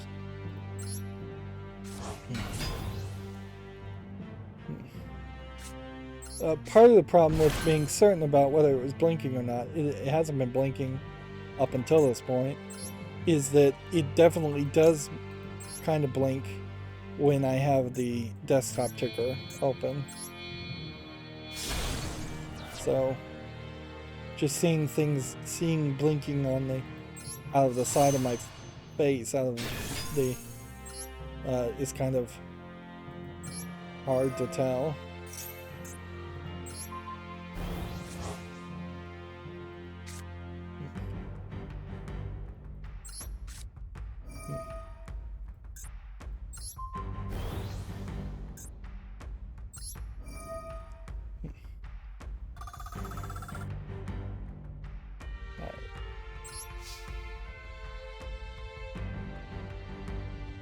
I was hoping I could attack. But nope. Hopefully I didn't do something here that is gonna cause me trouble. We have 2 more Video Games Chronicles articles. Sonic Origin locks modes, character animations, and more behind DLC. 3 DLC packs seem to be required for certain modes and features, which that sounds bad. Like, just as you're about to think this might be a great thing for Sega, they're gonna bone it up with DLC. 100 bonus coins. We don't know what the bonus coins do. Mirror mode unlocking may not really matter too much, because mirror mode is probably just running from one side of the screen to the other and probably really sucks. Hard missions, though, being locked behind the premium fun pack. Character animations on the main menu and stuff like that probably doesn't matter. Music pack probably doesn't matter. But like when you start to look at just all the different variations and you're making Excel sheets for the features, you've gone in the wrong direction. So again, Sega being Sega, getting me potentially slightly hyped for Sonic Origins and then immediately killing most of the enthusiasm around it by having DLC in a game that probably doesn't deserve to have DLC. And then finally, Video Games Chronicle says Naughty Dog Recruiter seemingly is hinting at plans for more Uncharted games, which they need to make more Uncharted games. They've kind of got nothing else they can do. Either make Uncharted games or Uncharted-like games. It wouldn't hurt to potentially make a game like Uncharted, but not call it Uncharted, with new characters, a slightly different time frame. Like a generation ahead, potentially, of the Uncharted characters, like 10, 20, 30 years in the future. Or 10, 20, 30 years in the past. Or just in a different part of the world. See Gamatsu, we already talked about El Shaddai Ascension of the Metron coming to the Switch. And then we've already talked about Game Boy Advance emulators being rumored. The Tale of Onogoro is coming to PlayStation VR and Steam VR. This was first launched in the Quest in March. This looks like one of those VR games where you are kind of directing a character to play instead of actually playing. But maybe that's not really what you do. Maybe in reality you're more active in the experience. It actually looks like a fairly decent VR game with anime archer girl waifu also, but it's still being limited in such a way that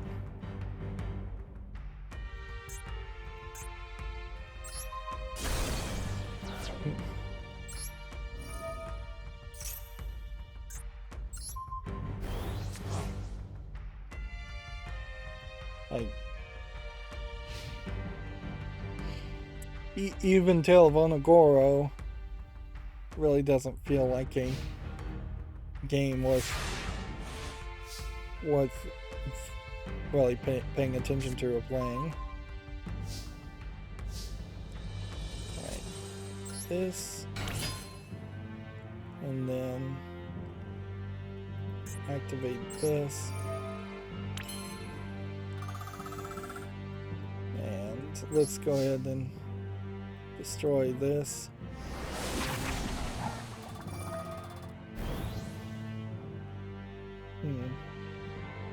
Oh, that didn't work. Let's see. I probably needed to take something with same type of monster. Probably something like this out. Had I taken that out, it probably would have been able to be destroyed at that point.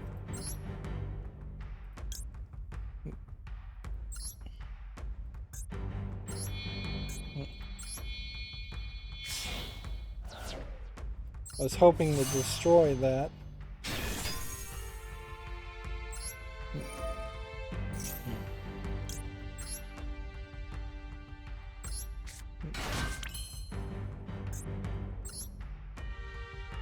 Let's see.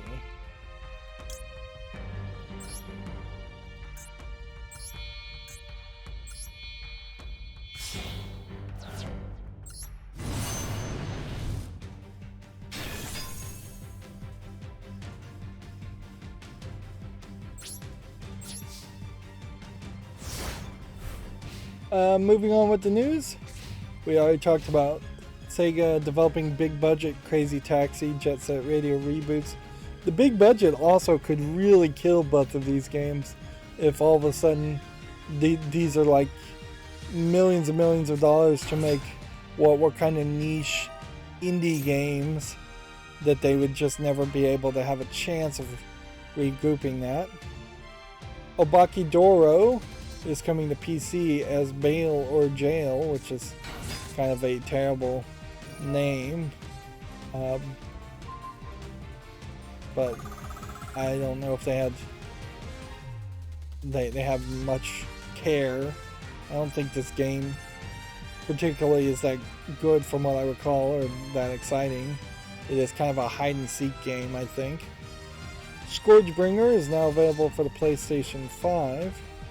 Looks like it is a side-scrolling platformer, looking at the tags. Side-scrolling platformer with some bullet hell aspects, I would say. Xenoblade Chronicles 3 launching July 29th, we already talked about. A game called Research and Destroy launches April 25th. It's also available via Xbox Game Pass. What is it tagged as? An action multiplayer co-op game, I guess. The art style looks kind of interesting, but doesn't really match the backgrounds, and this big-headed suit I don't think quite matches this either, these other characters. This guy being so short makes me think that there's an alien or something inside of this instead of a human. Xbox Game Pass has had Bugsnax, Unsold, 7 Days to Die, and more in late April. So, several more games coming out. Xbox Game Pass. Definitely continuing to add content and occasionally losing content also. Although I've still yet to see anybody really complain about getting a game and then not being able to finish the game. Let's see, The Last Worker, I don't know if this is a game or if this is a developer, has casted Zelda Williams and Tommy Earl Jenkins of End Stage Capitalism trailer. Apparently this is a narrative adventure game called The Last Worker. first I've heard about it. It's tagged as a adventure quest game. Let's go ahead and equip here.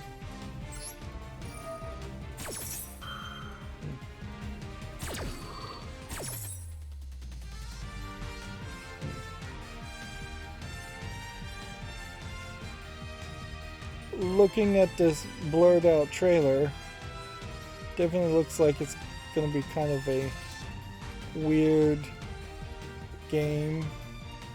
Maybe a bit of a puzzle game. What's weird about this though is definitely this is going to have a political narrative to it. Which I'm not saying video games shouldn't be political by any means. I'm just saying that's something to keep in mind. But then they're also focusing in on who they're hiring and the voice acting probably too much. So that could definitely turn into a bit of a nightmare scenario. We need to look at some of the games that came out on Steam. I will say that as my PC will be down, I won't really be able to maintain a lot of this. So I can't like work while my motherboard is being sent as a replacement. That's in part why I'm going to try and overnight it or pay a much faster shipping, much more expensive shipping. So when I start streaming again, if I start streaming again, I probably win. There may be a major catch up. I may simply have to take a special amount of extra time to go through games that have come out and clear it out. If you've been watching my channel, you know that at least 99% of all games that come out on Steam are absolute garbage and don't really need to be talked about other than to just show the general state of the Steam in the video game industry. A game like Roly Poly here is probably garbage, but also I don't want to decide, so I'm going to give it a follow. So I'll probably have to be a really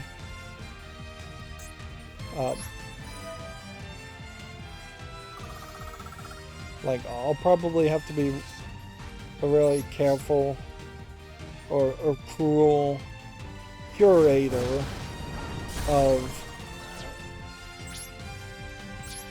of games if I am going to have to do a kind of catch up, and I'll just have to go with basically yes no off screen.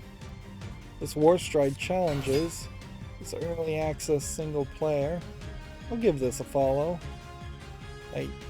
Of course I'd want to see this come out of early access, but visually it looks kind of polished. Trying to make something, I assume, that's more like a run and gun parkouring game with a Doom reboot aesthetic.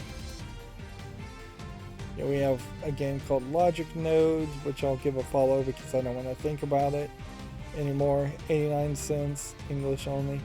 It might be good, might be bad. Don't even need to consider it until we see some reviews. Here we have a Chinese only game, so does not look particularly good anyways. So that can go. Blacktop Hoops. I feel like this game may have been already on the follow list or something similar, but I guess not. A VR basketball game, early access, for free with no in-app purchases. Well, if I ever did get VR, a VR basketball game makes a lot of sense, and I don't think I've seen any other VR basketball games. So until I can find something better.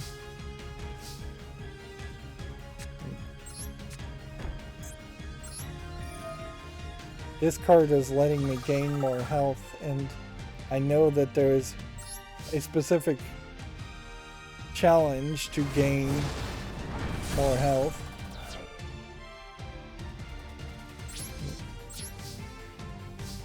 I need to kill this guy though, otherwise I'm gonna run into trouble. Here we have something called Hillman Main Hotel, which doesn't look like anything of interest, just one of those horror games with some asset flipped locations. Honestly, I think the asset flip horror games have gotten worse, not better, in the past couple of months, because we definitely were getting to a point. This is stupid, but whatever. We were definitely getting to a point where the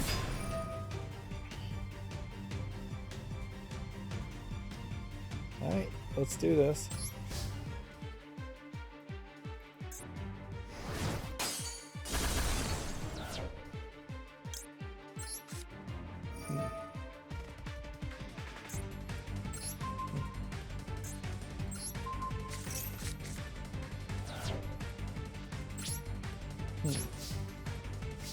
Yeah, sorry, I lost my train of thought there. We were definitely getting to a point where a lot of the asset flip horror games were looking really good. This Curly Laboratory is not one of those examples, so that's going to be a no. But it was definitely getting very dangerous. Here looks like we've got a RPG Maker garbage game that somehow I think they've paid. I don't know if this is supposed to be a celebrity or something here, or if, what.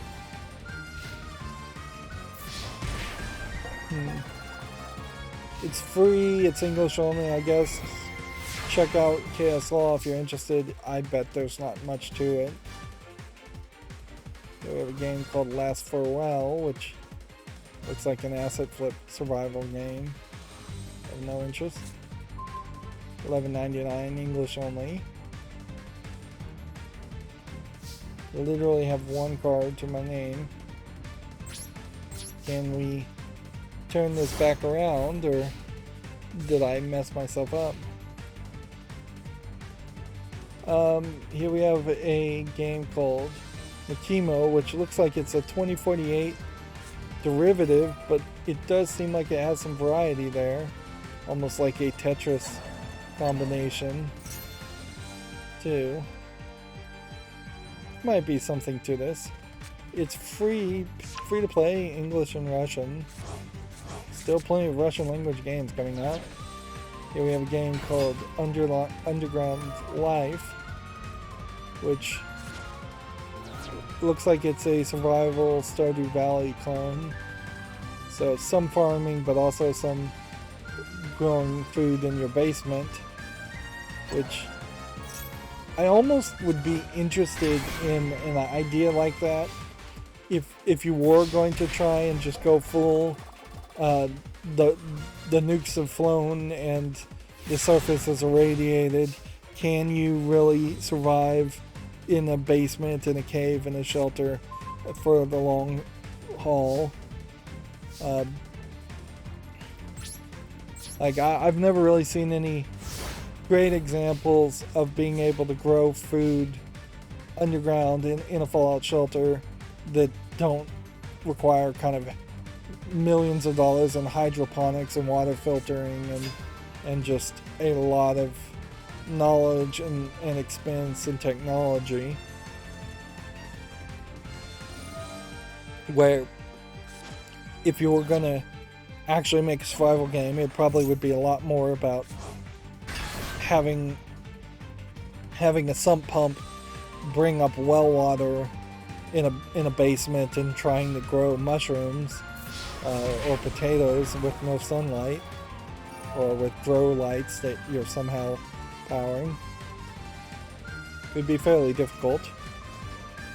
Here we have a game called Firekeep, which doesn't really look like much of anything. 12.59 English only. Yeah. I desperately need to draw something now or I'm doomed.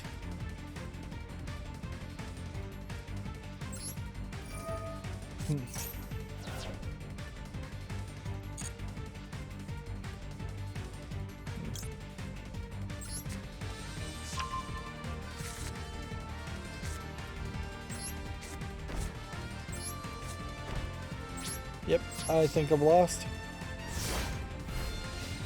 Here we have a game on Steam called Iron Oath, which looks like it's a hex grid based RPG. It doesn't particularly jump out as something I'd want to play. It doesn't look awful though. I'll grant you that. If this is your type of game, this would probably be a fine example. You can see it's very positive. It is being published by Humble Games, which just laid off a bunch of people. Yeah, but really just not my bag. Next we have a game called Familiar, which visually is not polished enough, so I'll say no to that. This guy's... he's not going to give up or concede, so I might as well just let the game end and get the 50 points.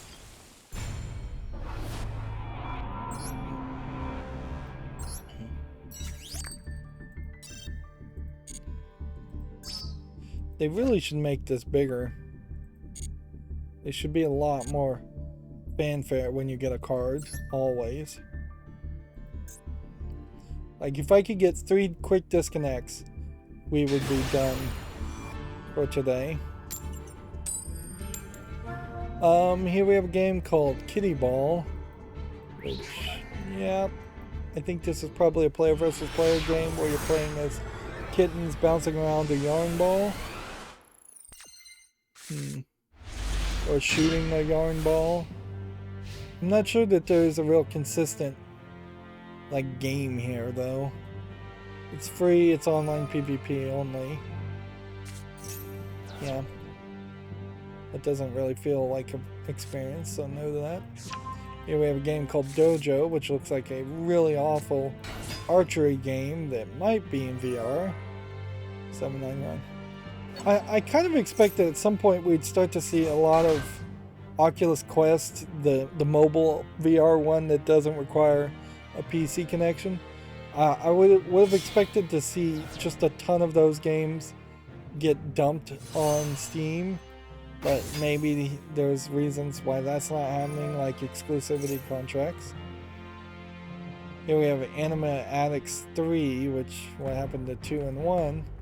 This definitely is inspired by Cuphead, so I guess the question to check here, from a company calling themselves cross-platform, they have Anime Addicts 4 already out, and yet they're releasing 3. They also have a game called Biscuits 1, 2, and 3. The first game here came out February 28th, 2022, and looks very much similar as the exact same game just being resold. So yeah, this definitely would be a developer slash publisher flooding Steam with the same game. It's crazy that Valve doesn't catch that. It would be so easy as part of the approval process to look at the other games the publisher has made, and you could definitely automate if a publisher has released a game in the past month or has released a game every month for the past 2 months as a serial publisher. Just investigate that further. Next we have another Chinese mobile game port that obviously doesn't support English. Free within app purchases. Here we have a game called Retirement Simulator. Is this Japanese retirement? Or seems to be kind of a odd collection of things. Again, Chinese only, $12.99. A little too expensive. If this supported English, though, I might have considered it because there is a visual polish to all of this. It looks like there might have been something to this. There is a certain question as to how many people in China actually live towards retirement and can retire. But same question certainly could be asked to Japanese and United States citizens. Like retirement, it's probably just another pipe dream for a lot of people. That your retirement for most people in the United States is probably going to be you've turned so sick and so ill that you can't enjoy life anymore or work. Instead of, say, working till you're 65 and then saying, oh, I can now enjoy the ages of 65 to 100 or more. Which, yeah. The new social contract that needs to be written up needs to reevaluate how long we really need people to work and how we're going to treat people who work and how we treat people who don't work. Because the old social contract has failed and was designed in such a way to just exploit the working class from the beginning.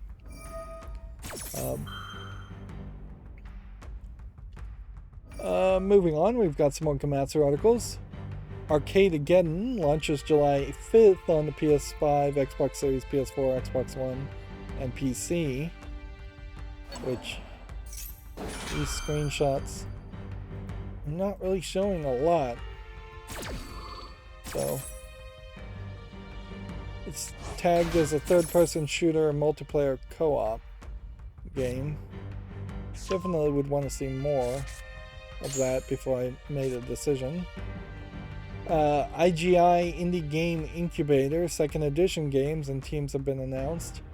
A 34 Everlast, Calm on the Cliff, Eternal Labyrinth, and more have been announced. I've not heard of this Internal Games Incubator. I suspect it's a lot of Chinese companies that people are funding to make games. From the looks of it, I don't know if that works. Well, this one is tagged as a Japanese pixel art game, so could be these are Asian games or Japanese games. I don't know if Japanese companies really need extra incubators, but it might help. And at this point, funding Chinese companies to make Chinese games wouldn't make sense. It does seem like these are all Japanese companies. And maybe Marvelous Entertainment is involved in some way, because Marvelous was tagged.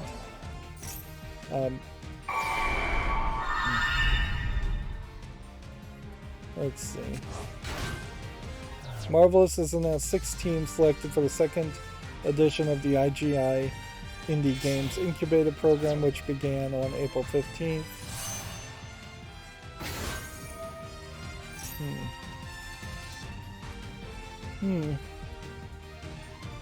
So it kind of feels like it is a Japanese government collaboration. Industry, academia, and government all collabing. So game publishers and colleges and schools and the government all collaborating to incubate small games. And yeah, there's definitely some room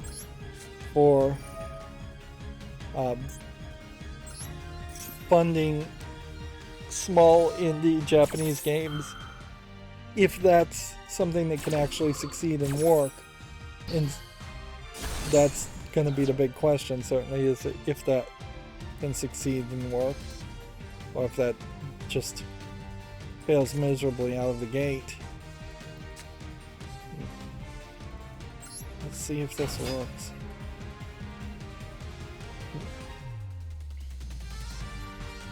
I don't want to go too far down the road, though, of supporting indie Japanese developers to the point where I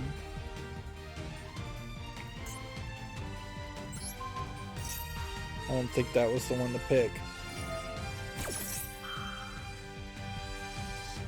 Yeah, I don't want to see like incredibly crazy, weird indie games that nobody can relate to at all and that fail miserably.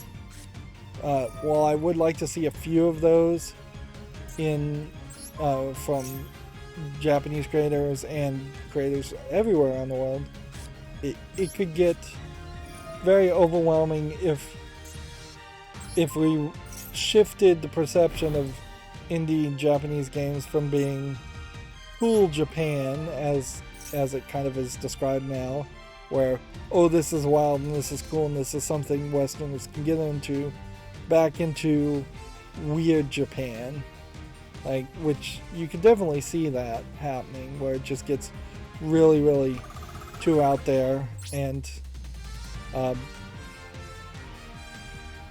there was a couple of indie games that managed to become like counterculture niche successes.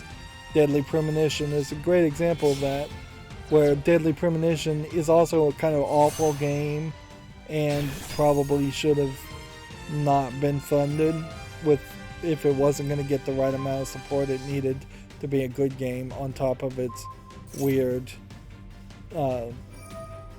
Twin Peaks inspired story. Oni-chan-bara, the first couple of Oni-chan-bara games, not particularly very good. Wild and crazy visuals certainly in there.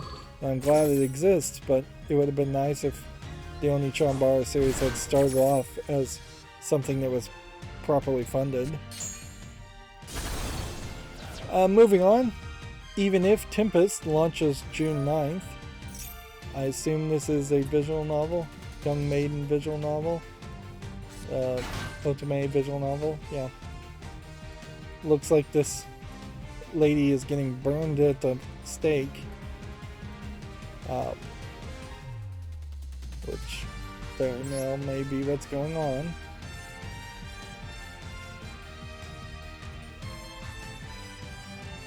It's a Switch visual novel, and it literally is the girl being burned at the stake. That is certainly what you would call a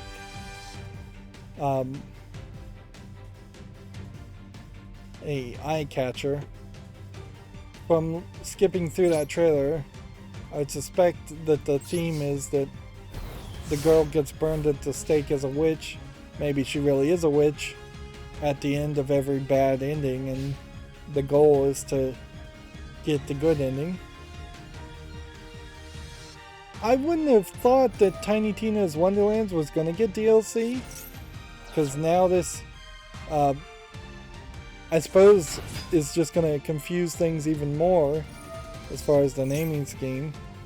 But they are getting a DLC called Coiled Captors, launching April 21st.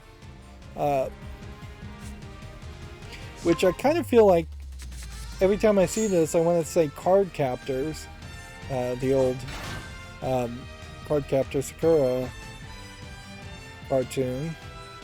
But I doubt this has anything to do with that at all. Like, these screenshots just kind of look like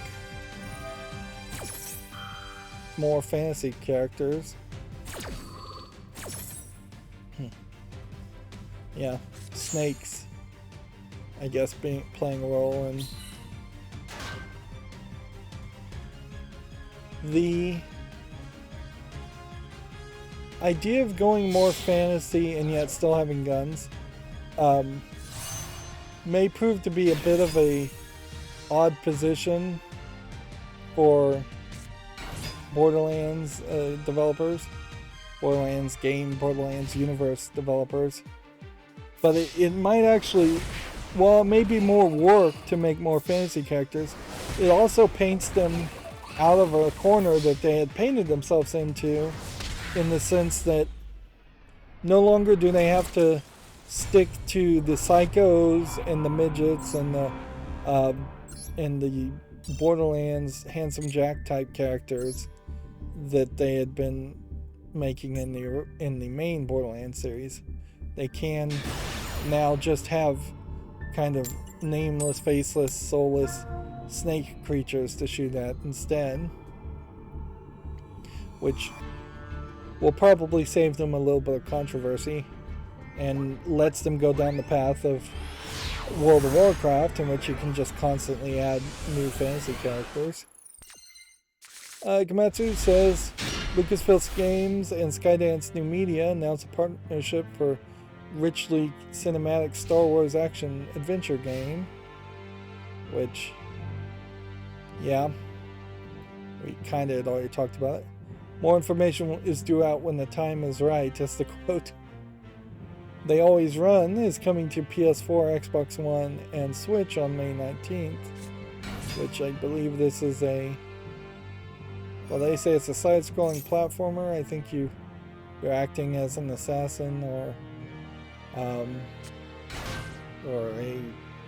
some kind of police enforcer. Excuse me. I suppose I do remember They Always Run when it was announced, which that in itself is a miracle, but I couldn't really tell you anything about it.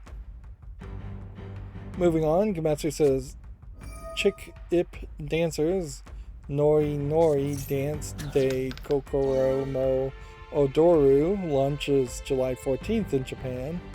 I assume this is probably a Wag the Joy-Con rhythm game. A little dancing. It's not a terrible thought, really, if you were going to try and have a rhythm dancing game and you have two hand Joy-Cons, having them do little hand gestures instead of trying to move their feet does kind of make some sense. Remember, we have some like Just Dance games that have come out for other consoles where the camera straight up is looking at you and you're having to wave hands and legs and make specific poses, and I don't know if those were ever really popular or successful or good.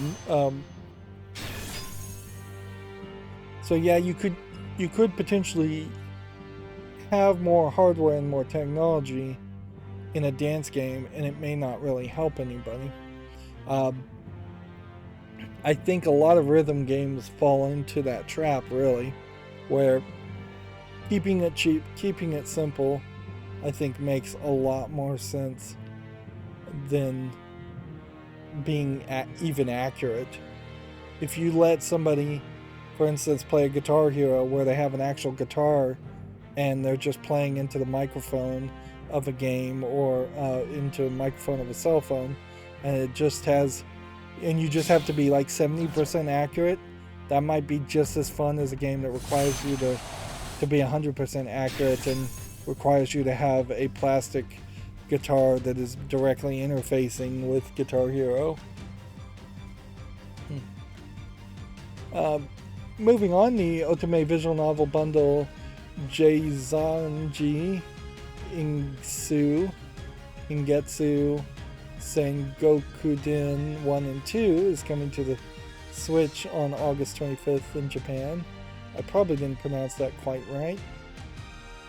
There's just a little screenshot here as far as what it looks like.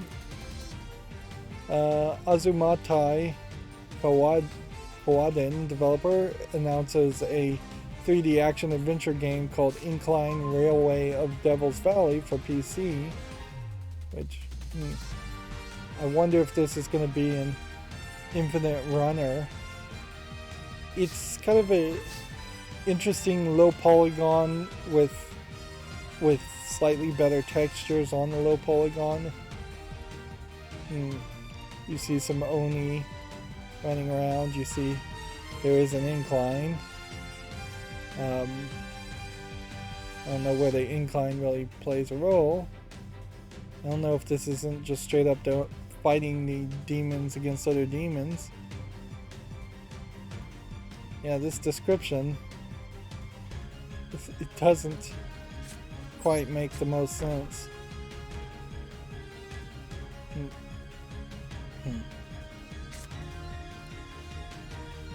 Let's see.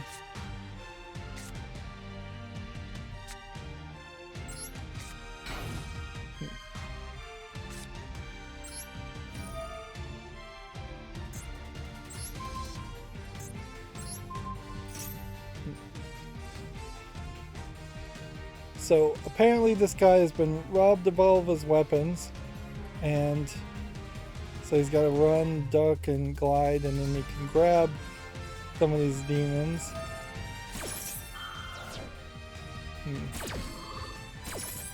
And then seal the demon away. Yeah.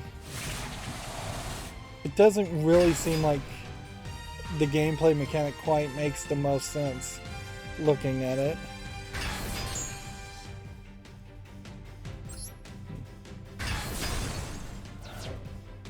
Okay.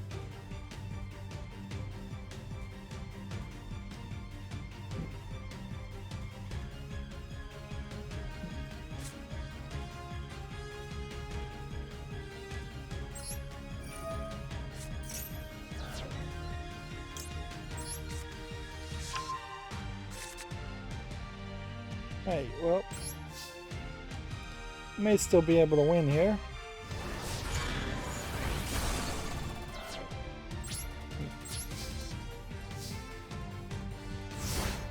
Let's see. Nozomu Kimi no Mirai for Switch launches May 19th. And this looks to me, they're calling it a 3D Bishoujo adventure game. I forget what Bishoujo means. Is that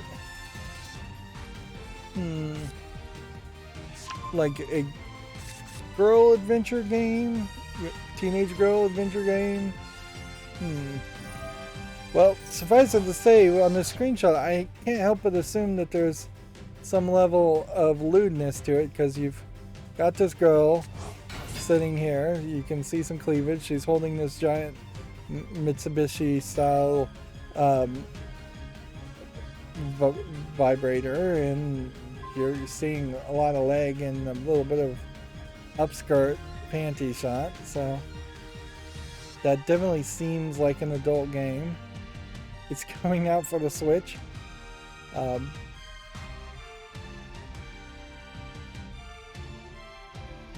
Let's see. It puts players in the role of a Zashiki Warashi, I don't know what that means, who intervenes in the private life of a female student university. The player is invisible to the heroine, who lives alone while job hunting and interviews to bolster her abilities. There are a total of 20 different endings of various costumes, such as only an apron, like being naked but wearing an apron. But peeping too much and neglecting the heroine's growth will lead to a tragic future.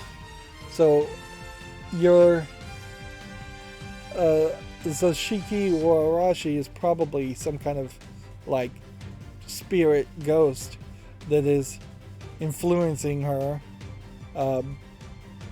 for different endings, kind of like a daughter raising simulator with, again, I think a lot of peeping Tom elements to it. It'll be interesting to see if that comes to the West. It would be interesting how much controversy, because I kind of assume there will be some controversy around a game like that. Let's see, Gamatsu has the Famitsu review scores for issue 1742. They gave Lego Star Wars The Skywalker Saga 33 out of 40. Kind of low, I was expecting a little higher. MLB The Show 22, 30 out of 40. And Tasomachi Behind the Twilight 28 out of 40. I was expecting somewhere around 34 instead of 33, which isn't a major difference, but it is kind of a huge difference when you have 4 people reviewing a game, 4 very strict reviewers. Gamatsu says Root Letter series shipments and digital sales have topped 500,000, which, yep, the Root Letter visual novel series does seem like it is a little bit more popular than most. Let's see, a game called Chance of Sonar has been confirmed for the Switch and PC. It has a reveal trailer. Let's see, I think we may have already looked at this just because it was listed on Steam. No, actually I don't think I have seen this. Looks like it's somewhat of a puzzle game with, I assume, some emphasis on learning the language. Yeah, it looks like it might be interesting. In a lot of ways, a game like this probably is closer to something that should replace something like Myst. A game that is just trying to do something a bit more modern and trying to focus on people a little bit more. Myst is oddly empty of people compared to modern games, and full of kind of unconnected abstract puzzles, which I think succeeded for a while, but now has created a scenario where there's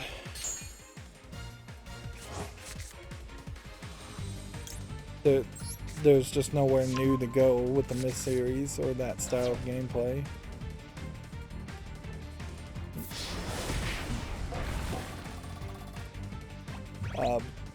Although we will see if Cyan, the creators of Myst, ever get their new games finished. Moving on, Gamatsu says Loot River launches May 3rd. This is for PC, Xbox Series, Xbox One, which I think we had already seen this game. This is the one where you're on a lot of platforms that are moving around while you're also kind of fighting. Yeah, which is going to overcomplicate things, certainly, but maybe there's a potential successful game in that, I think.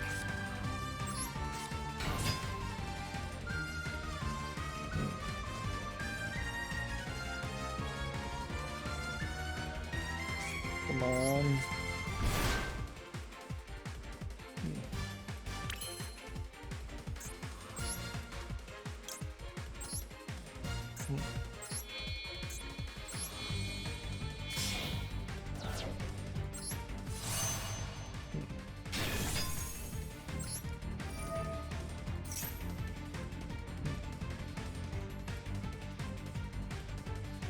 Let's see, continuing on, we already talked about Sonic Origins launching July 23rd for basically everything.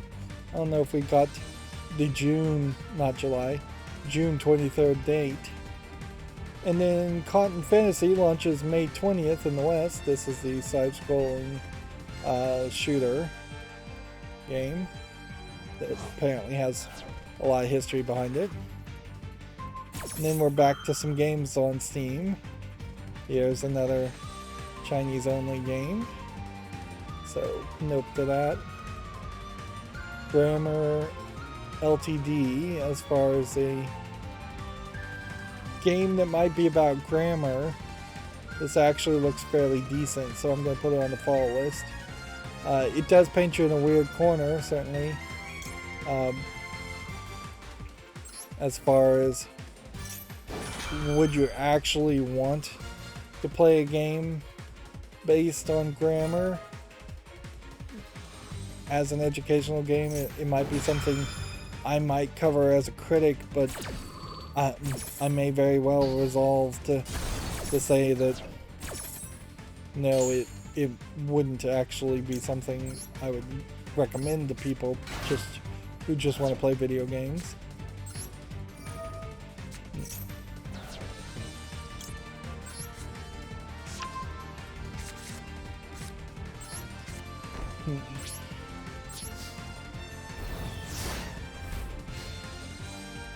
Let's see, next we have a game on Steam called Steel Ocean, Wolves of the Deep Sea. Which, yeah, it doesn't look terrible. And since I don't want to really investigate further, I'll put it on the follow list, but then I'll look and see it's an MMO and take it off the following list because I'm not going to play an MMO. But yeah, it didn't look terrible. Here we have a beat 'em up game called Last Slice, top-down beat 'em up game. Visually, it's just a little too big of a mess. Like, solid green grass, a whole bunch of solid colors that would make it hard to see. It's free, English only, if you want to check it out. Here we have a game called Lead the Way, full collection, which seems to be a maze game, dark screenshot syndrome, definitely. $2.99, English, French, Portuguese, Brazil, as far as the languages. That's going to be no. Soul Symphony looks like a mess of neon colors, and so obviously I'm going to dismiss that one because I could not bear to look at that. Porcupine's Fate Chapter 1 looks like it's a dark screenshot horror shooter game. Again, free. We're seeing a lot of free games today. Note of that. Minority Active Shooter. I'm surprised anything with active shooter in the name is allowed to sell on Steam. That seems inappropriate as far as just a title. It's a troll game, obviously. It looks awful. It's $8.99 English only, which is way too expensive. Honestly, if I was in the business of flagging games, that probably would be the first game for me to ever flag. But yeah, I don't really have the time to do that or care to do it. Dinosaur Park Primeval Zoo looks like a mobile game, but it doesn't look terrible. Let's see. In-app purchases, single player. It's free to start, I guess. So check it out if you're interested. It probably isn't a great game, and it's going to require you to put a lot of microtransactions into it. Here we have a game called Card Girl Army 2, where I feel like Card Girl Army 1 either never came out or it came out a couple days ago. It's $3.59. Definitely feels like a Chinese game. Yeah. Card Girl Army 1 came out April 7th, 2022. Yeah. And they've already are flooding Steam with a sequel, so that's going to be a no. Next we have Prosperous Universe, which looks like a strategy, like trading, stock trading game. They say it's a base building game. Early access, free to play MMO. Every screenshot looks pretty awful, so I'm going to say no to that. Siren's Call VR, Death Comes at Night. This is an interesting thought, certainly. There aren't a ton of VR horror games. I don't know if VR works in horror. $9.99, maybe a little cheap for a VR horror game. But I'd like to see how people react to this. The screenshots definitely are not showing a lot. But also in VR, I imagine turning your head and seeing a lot more of the world might make a big difference compared to a static 2D screenshot.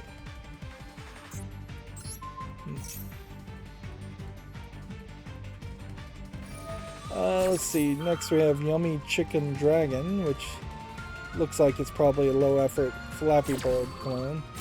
I don't get the whole bloody part about that. $2.69. Oddly, they're comparing it to Lorelei, which I see absolutely no comparison there. Here we have a game called Imperial Knights, which looks like it's just a generic MMO action RPG thing. It's single player, $5.99. I guess it's not an MMO, it's an action RPG hack and slash. Regardless, it doesn't look good.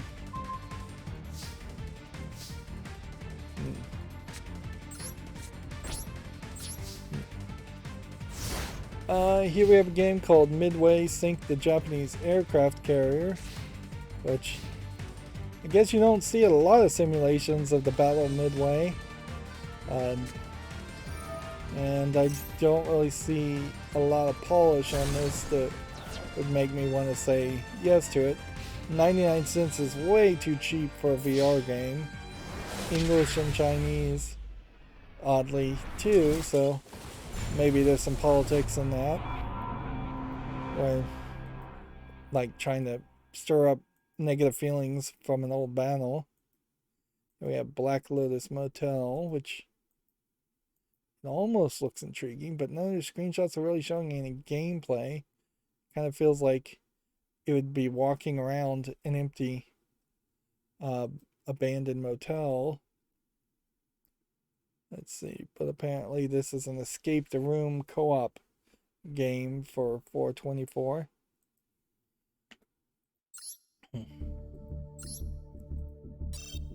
We were doing so good with the quick disconnects and network troubles. Honestly, I definitely want to get this, but this is going to cause a problem too. Is at some point I'm going to have to. We have until just tomorrow. At some point I'm going to have to play on my cell phone to get these if I don't get them, and I definitely am going to have to play on my cell phone to get like the ranked daily quest for the next few days. So I'd like to get as much of this done as possible, but I don't really know if I want to go another 45 minutes on the live stream just to get ahead. And we've got some more games to look at, certainly, but not a ton more. Yeah, we have one called Summer in Memoria, which just looks like an RPG game of no interest. Like an RPG Maker looking style game. $9.99. I may be the last person still referencing games as RPG Maker games. Here we have something called Through the Kill Screen, which doesn't look particularly interesting, so nope to that. Here we have Toe-to-Toe Party Games, which looks like it's a collection of kind of Western VR games, low polygon. $7.64, English only. Stabbing yourself in the finger. 5-finger fillet is what they call it. I thought it was called Mumbly Pig.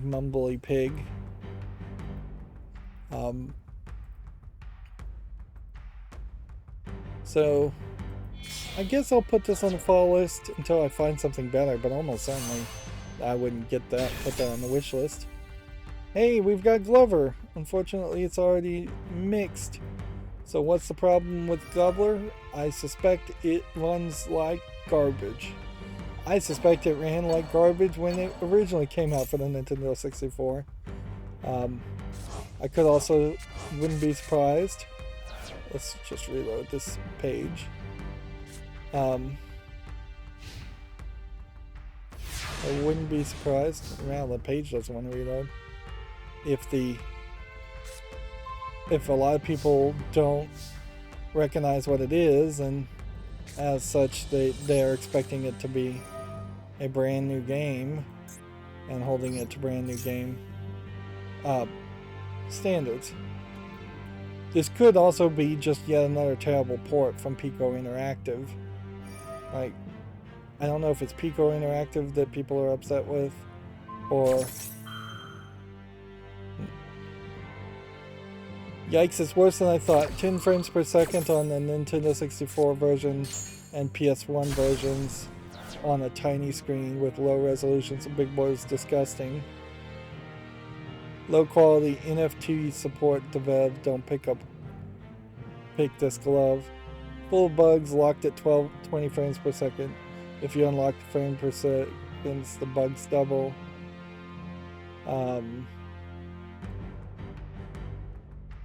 Bare minimum port.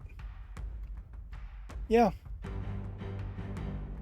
Pico Interactive, I believe, is the notorious terrible porter that puts no effort into them. And I guess if you want to say you own this game, and then run it through an emulator, and use a better emulator, you probably could have a better experience. You might very well have to go find a different copy of Glover, a different ROM of Glover to use in a better emulator, which is questionable as far as legality. But it may not be Pico either, because there's actually quite a lot of listed games here that are very positive and not a lot that are poorly reviewed. There is a lot of games Pico Interactive has put out in general. This one may be more on Bleem being a co-publisher. 6 worlds, 30 different levels is not a lot. Yep. Well, regardless, I'll put this on the follow list because this has some small relevancy. I don't think it has a ton of relevancy. It has some small relevancy to me because I played it when I was a kid. But that's maybe not enough of an argument to try and play it. Like, if it was down to playing Glover or Conker's Bad Fur Day, by all means, play Conker's Bad Fur Day. I don't know if that's on Steam either, but Glover definitely could be on the other side of the line of games you should just forget about and never mention again. It didn't have any sequels, to my knowledge, and it's not going to get any sequels, almost certainly. Moving on, we have a game on Steam here called Citrus Rampage, which looks like it's a player versus player shooting game with shooting soccer balls and volleyballs. It's $4.24. English, Portuguese, Spain, Spanish. I've been sitting too long in the recliner, so I'm going to adjust and sit upward some more.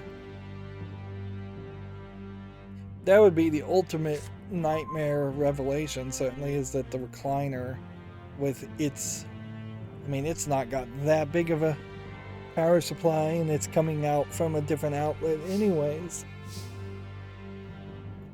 But if somehow I lost my chair to fix the computer, that would really suck, because this recliner has proven to be very nice.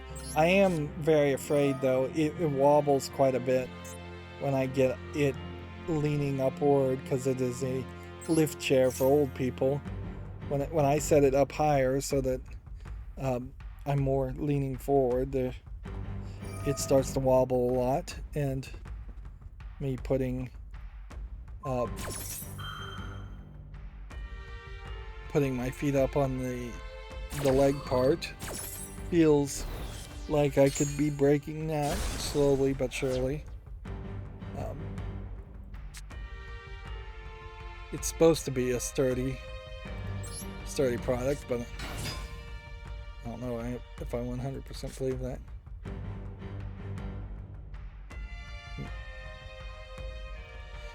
Moving on, Terra Nova Escape Room. Looks like a collection of puzzle games. and Escape the Room games. $6.99. English, Spain, Spanish. Although you see a lot of what looks kind of like Russian text. But whatever, we'll leave it at that. Anima Addicts 4. Again, we already found out that these are basically the same game. Getting re-released. Which is a shame because I would like to see a competitor to Cuphead that did some slightly different things, but we haven't seen anybody actually succeed at that or try that.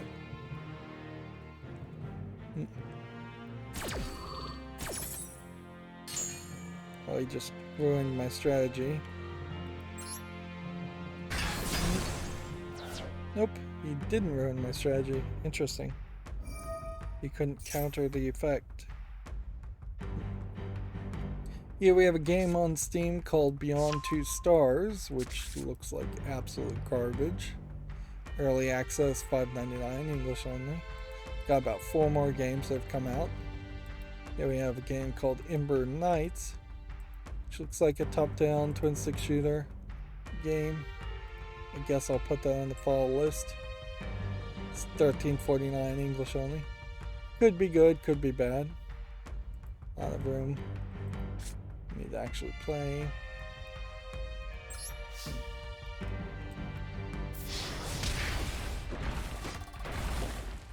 Let's see.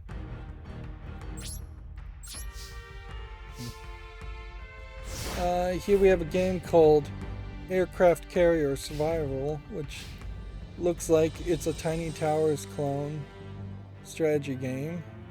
$17.99, single player, bunch of languages.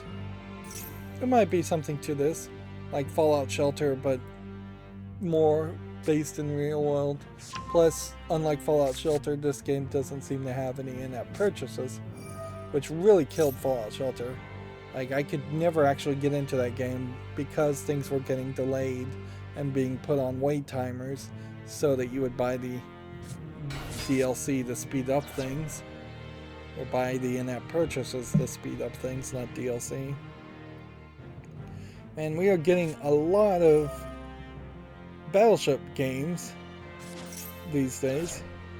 This Battleship's Command of the Sea really looks like it is just Battleship, which honestly, maybe not that terrible of an idea to make a Battleship clone, considering I don't think Hasbro has a good Battleship clone. I'm not seeing anything being recommended that looks like just the board game Battleship. So we'll put that on the fall list. And then we have a bullet hell top-down shooter called the Holy Chalice that looks way too green. Just green background all over the place. $2.54, English only. And then GameDeveloper.com's articles. We had already talked about Sega potentially rebooting Crazy Taxi and Jet Set Radio. Nordic Games organizers have launched a whistleblower system after a harassment investigation. Is Nordic Games THQ Nordic? Nordic Games describes itself as one of Europe's leading game conferences. So it's not a THQ Nordic, the developer. It's a different. What are they describing themselves as? Game. It's a game conference. Which at a certain level, I guess, maybe that could be helpful, but in reality, you shouldn't be whistleblowing to a game conference. You should be whistleblowing to the government or your lawyer, probably your lawyer, more than anything else.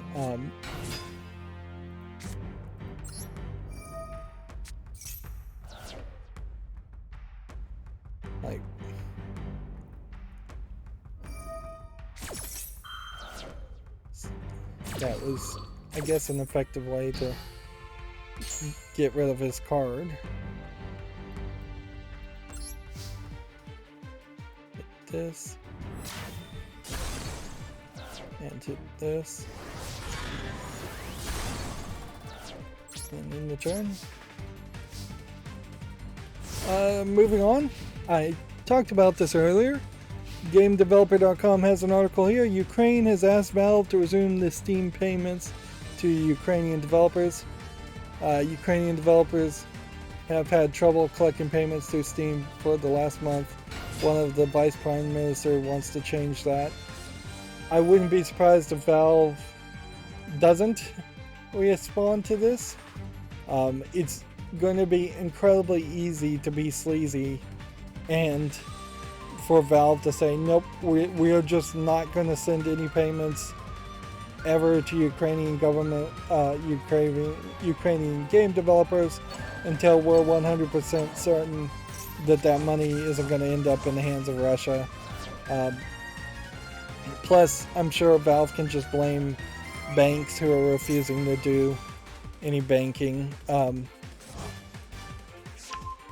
The UK is like delegitimizing one of the Russian stock exchanges that they were recognizing before this point, and Russia seemingly has reacted by delegitimizing all foreign stock exchanges and telling all the Russian companies they have to have their stocks sold and traded with inside of Russia, which arguably that should be just a rule, I think, for all countries, but going about it in this way is probably not going to be productive economically.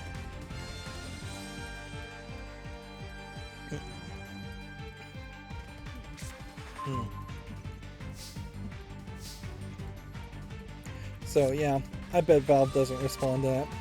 There is also, on top of that, talk of potentially fighting Russia, or having to fight Russia, the Ukrainian people, for decades if necessary. And if this is just going to be a long-term occupation that Russia tries to do, then a lot of things may come about because of that.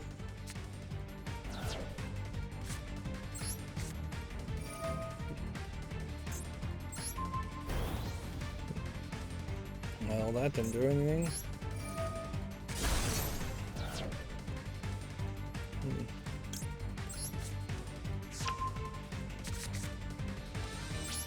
I thought I was gonna win here. Yep. Always can find a way to snap defeat from the clutches of victory. Moving on, GameDeveloper.com says Nintendo's staffing partner has been hit with a National Labor's Review Board or National Labor Relation Board complaint. Nintendo is being accused, I assume this is Nintendo of America, of coercive actions, coercive statements, conceded activities, and dismissing an employee in response to worker organizing activity. It is the National Labor Reviews Board about Nintendo of America. I would probably believe all of that, certainly.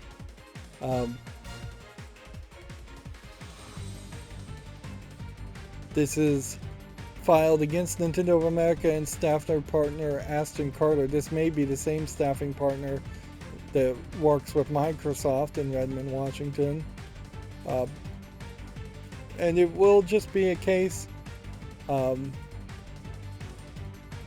certainly, of can these allegations stick? Will this be a big story?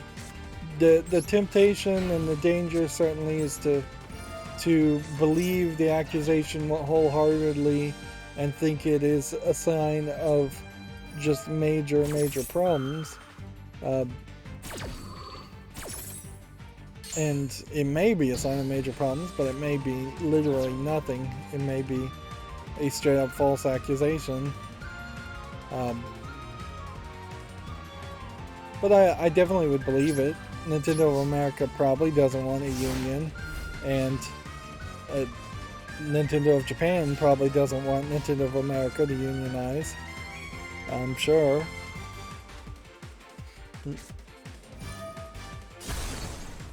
Moving on. GameDeveloper.com says Skydance New Media announces a new Star Wars game with Amy Hennig. We'd already talked about this one also. Let's see. We already talked about Marty O'Donnell saying he and Microsoft have amicably resolved the legal issues. Oh, this is gonna suck. I was hoping so badly to get one more victory, so at least I got these 2 rewards. Getting the name tag's not that big of a deal because we know what the name tag is gonna look like. It's not gonna be anything visually appealing, but opening the packs would be. Let's see. One More Games has netted $22 million to create a debut title called Spellcraft, which surprising you can make a game called Spellcraft despite knowing the success around Warcraft, Starcraft, Minecraft. I guess at this point anything with craft at the end of the name could potentially be a game. And apparently the studio was formed in 2019 by a group of veteran Warcraft, Starcraft, Diablo, and Guild Wars developers. So one would assume that Spellcraft is probably going to be more like Warcraft, but more spell focused. This definitely has visuals reminiscent of what you would expect from something like Might and Magic. I mean, or not Might and Magic, Magic the Gathering. Well, Might and Magic 2, pretty much.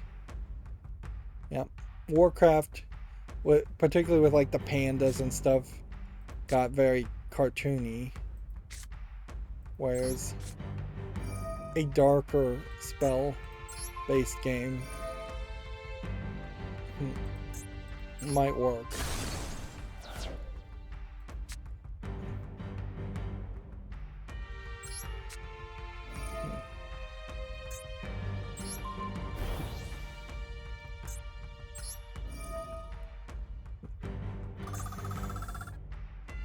So you're supposed to have this card and this card on the same guy. That way you can activate this effect and have him attack life points directly, even if there is a defense character on the field. But I don't think I've ever actually successfully had both of these equipped cards before. And in our final game developer article we have here is investors are claiming Activision misled them over misconduct probes, and they were claiming that, and their lawsuit has been dismissed. Activision Blizzard was accused of misleading investors by including false statements about regulatory investigations in the SEC filings. Yeah, the lawsuit being dismissed.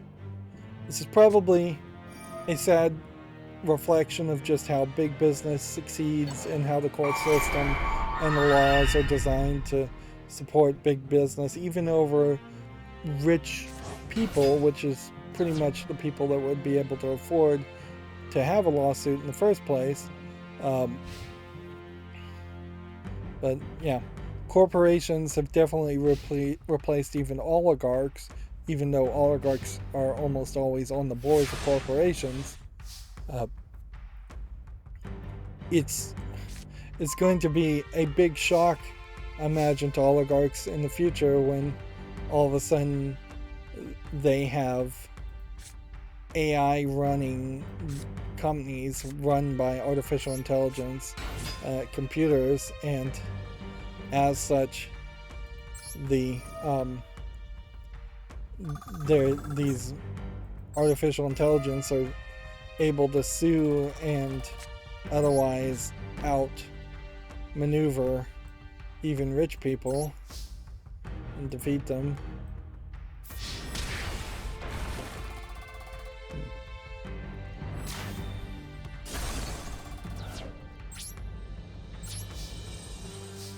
Right, so for the fall list cleanup, we have Ronin Two Souls, Chapter 1, which looks good.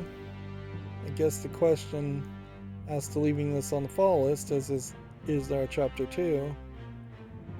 No. Which puts you in a weird position, certainly. Like, by all means, this really should be on the wish list, but if there isn't a sequel to it, I guess I'll just leave it on the fall list. This came out February 2021. That's not too late ago, considering the pandemic and everything. Here we have a game called Ramona the Cracked Mars, which looks like a screen manipulation puzzle game. It's 100% positive with 26 reviews. I think for that I can pretty much just make a executive decision and put this on the wish list. It doesn't quite have the 30 reviews, but 3 negative reviews would just bring it down a little bit. Anyways, we're waiting for a response over here. Here we have a game called Rolled Out, which looks like a Super Monkey Ball clone, and it is rated very positively. It's early access though, so I'll leave it on the fall list. Again, if it looks good and it came out in 2021 or even 2020, I'm going to be a little bit more generous. Right, so we got a connection failure there.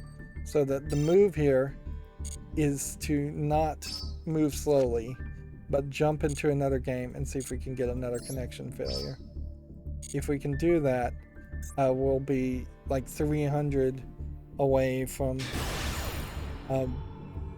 having all the rewards. And if I can get 2 connection failures in a row, 2 more connection failures in a row.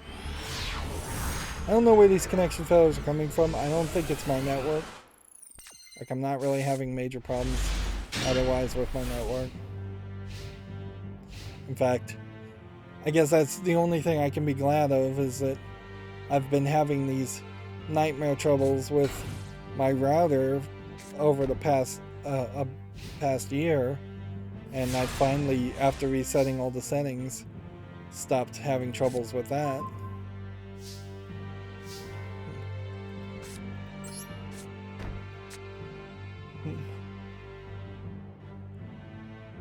Let's see.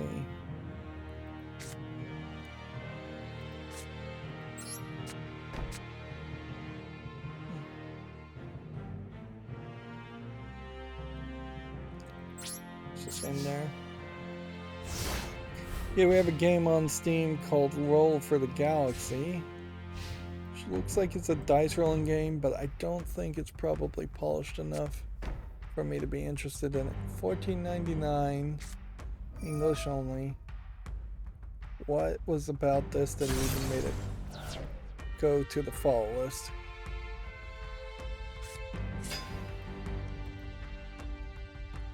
Yeah, this trailer just does not seem like it's really showing you too much. And it kind of looks like it's a slightly under polished visual mobile game. It says it has in-app purchases, but it isn't marked that way. There's a store. Yeah, there's just not enough visual polish here though. Yeah, that's gotta go. So we'll remove that. Here we have one called Rahoan Rumble, which looks like it's a beat 'em up game. And it doesn't have enough reviews to be relevant, and frankly, beat 'em up games, I know of better beat 'em up games now probably than I did when I was looking at this fall list, when I first looked at this game, so that probably fixes a lot of the issues. Okay. Do this.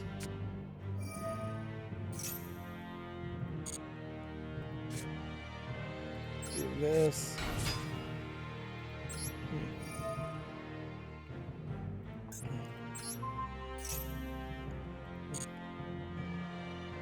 Okay.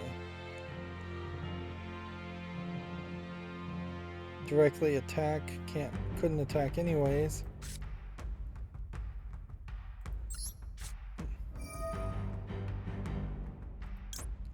Let's see, Aqua Tuner effect.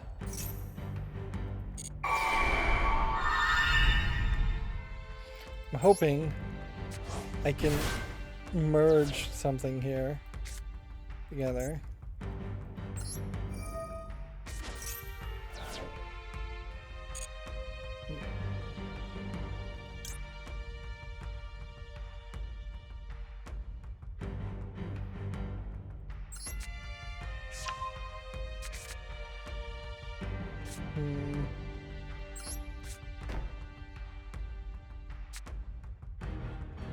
Yep.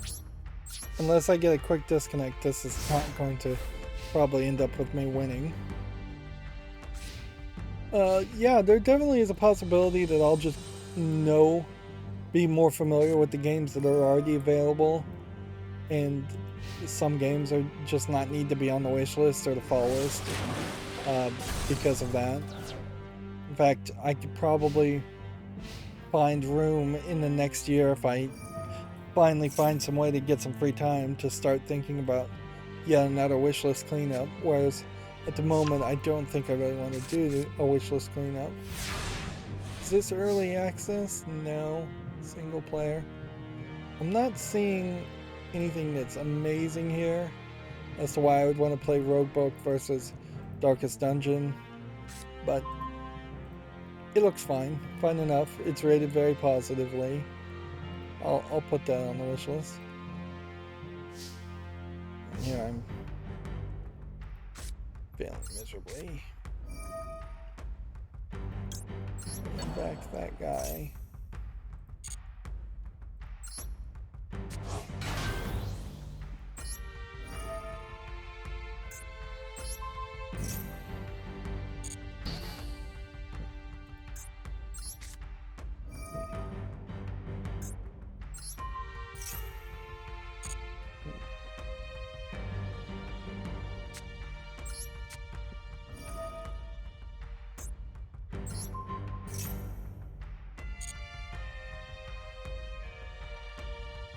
Yeah.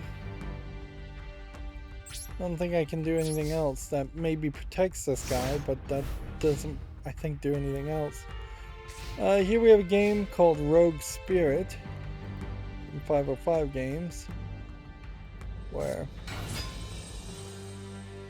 you work your way in a roguelike in kind of Japanese villages, which was a different thought, certainly.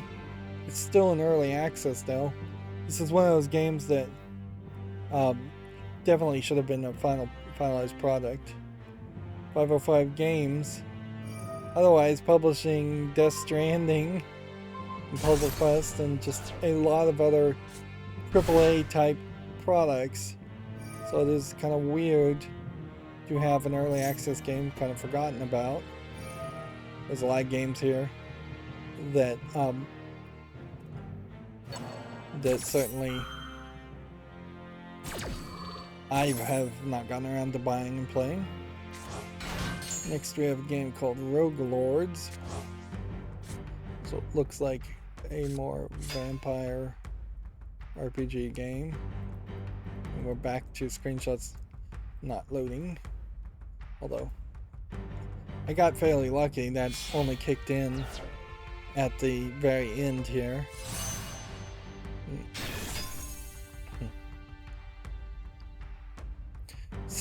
If I was going to install a new Windows version, a new Windows install, it's going to be fairly hard for me to move my Chrome install over in Chrome session. I want to just have to flippantly close a bunch of tabs, even though I probably should flippantly close a bunch of tabs. And moving over my macro program to bring up all the new stuff would kind of suck. And the scheduling stuff on YouTube, oh, I definitely could not lose that. And there's definitely just a lot of other things. Little things I probably have forgotten about, even. Yep, 56 days left. We're at 93 out of 100. So it's not even worth it to really to click all the way this way to see. But crafting points and a little bit of gems, and then this mate character. And then I am done with the duel pass. Did I get... I need to spectate a duel live thing.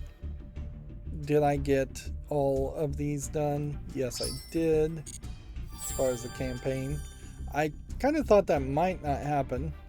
But I haven't been playing ranked, so I have like 9 days, and maybe I'm not going to get any more of these daily quests, because I think you only can have 8 at a time. I am like very, very close to getting this secret quest done, but doing this whole festival, it only kind of pushed me forward in a couple of places. So there's still plenty of work to be done. That's also ignoring the solo stuff. So as far as the bonus packs, we do have 10 packs that we can get, and there was considerably like fewer cards here. So for this bonus pack, you're going to get 20 cards, and if I hadn't opened 2 packs, I could have gotten 20 cards twice.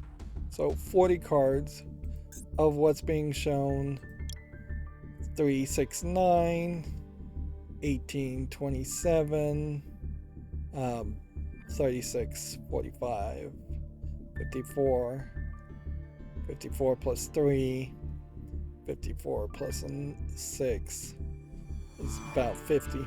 Yeah, 50 total cards if you get exactly 3 copies of each of these cards. Decent chance I'll get at least 1 copy of each of these cards. Not a great chance that I'll get exactly 3 copies. But doing it in a 10 pack then allows you to raise your chances of getting an ultra rare. Certainly.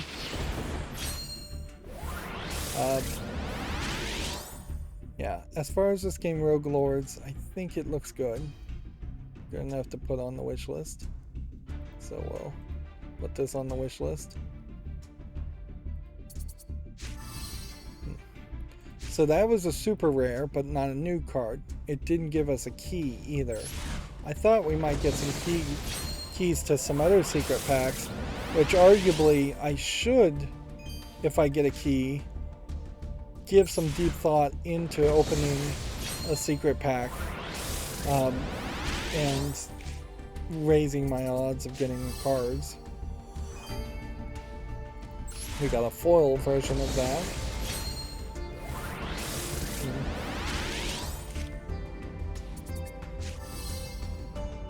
There's definitely some weirdness though around this, because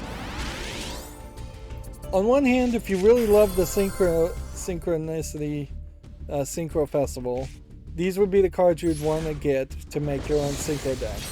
If you hated the synchro festival, you're not going to probably use these cards, and if you were just mediocre as far as your response to the synchro festival, you're probably not going to do anything with these cards.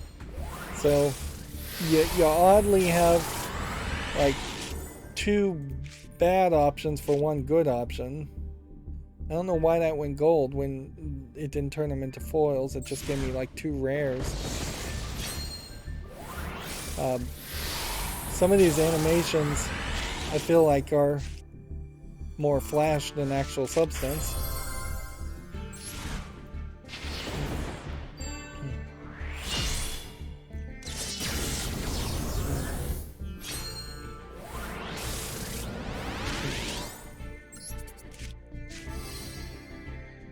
Yep.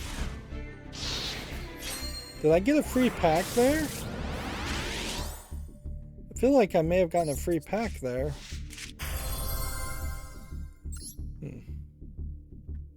Right, so 3 copies of a lot of things.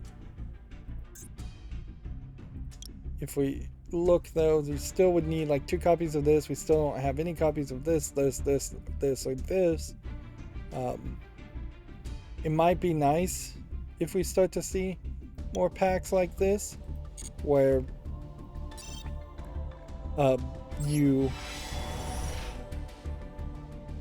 if we saw more packs like this where it was small numbers of cards but like really important cards.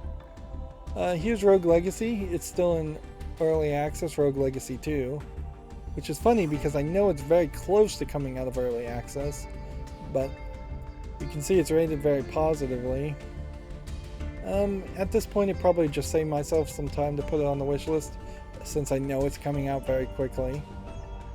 Whereas this game, Rogue Invaders, in 2021, doesn't have enough relevancy, and black and white I don't think would be something that I'd want to do. So we can take that out. And then our final game for today is a game called Rogue Glitch, which I have no idea why this even would have been on the fall list in the first place. It looks like garbage. Yeah, it's a free-to-play game. More than likely I accidentally put that in the fall list.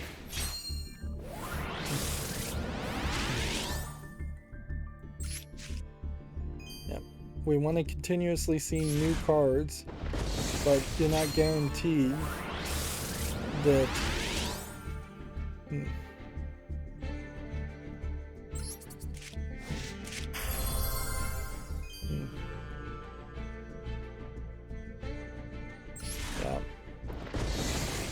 you're not guaranteed new cards, which ideally that's really what we'd like to have had happen here, is that you would have been guaranteed at least new cards until you own the entire collection.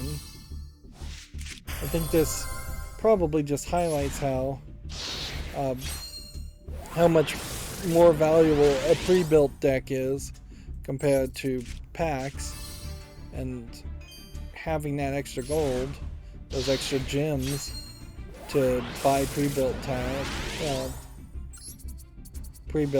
decks is an important thing to have happen. I am in a weird position, certainly, because I'm about to hit the maximum pile of gold again, and I don't think there's a new expansion that's even been talked about as far as new cards or anything. So I have like 5 copies of this, and oddly for some reason there seems to be 2 of these, but they look visually exactly the same. If one is supposed to be different, I'm not seeing the difference. If one's supposed to be one kind versus another.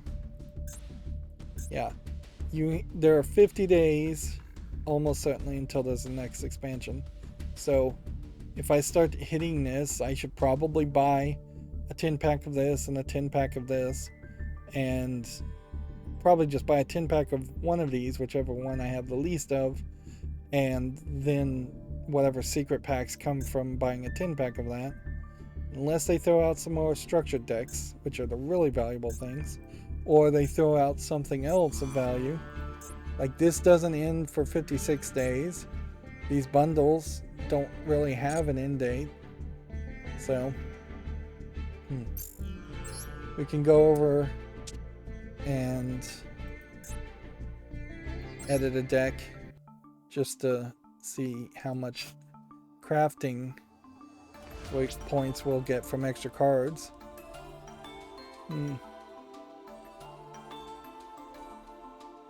Dismantle extra cards. That doesn't make sense.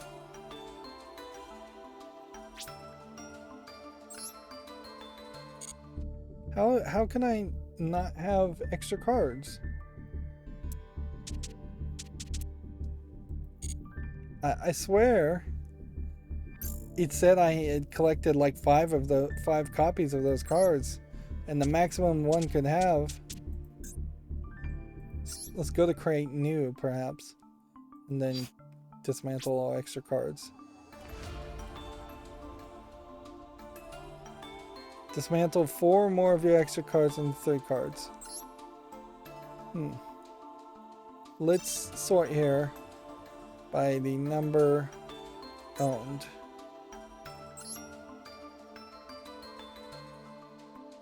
Oh, you can't dismantle any of these. So you get those cards, but you can't dismantle them at all. That seems weird. Seems like a weird side decision to make. Alright, well, let's spectate, and then I'll scroll through my Twitter feed and see if there's any new news worth talking about. As I adjust myself in the chair. And yeah, Cyan wants people to vote for the reimagined version of Myst for a Webby Award and a Webby Award in technical achievement, if you want to check that out.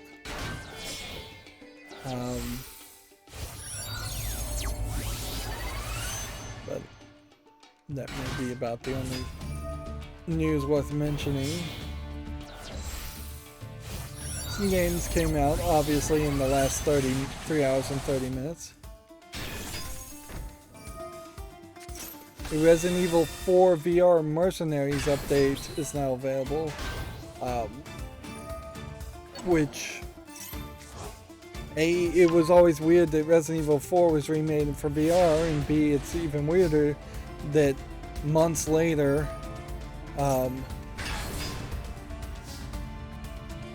they are adding the Mercenaries DLC that should have been included.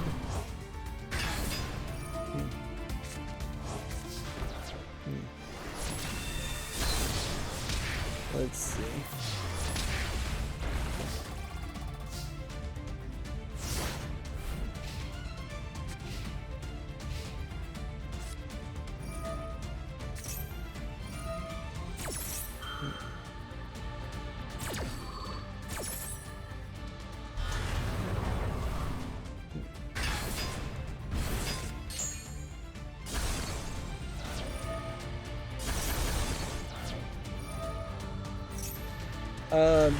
This has nothing to do with video games, but FreeBSD is changing the default root shell.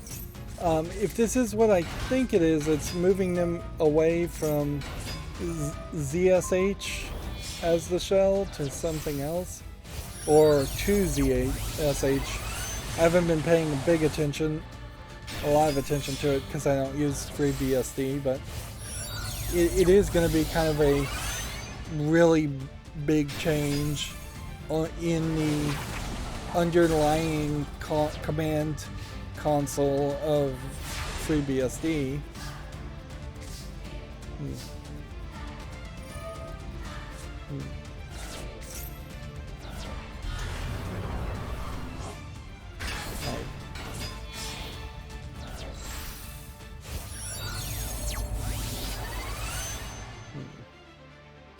Still scrolling down. There is actually a decent number of games I could try to go over again, but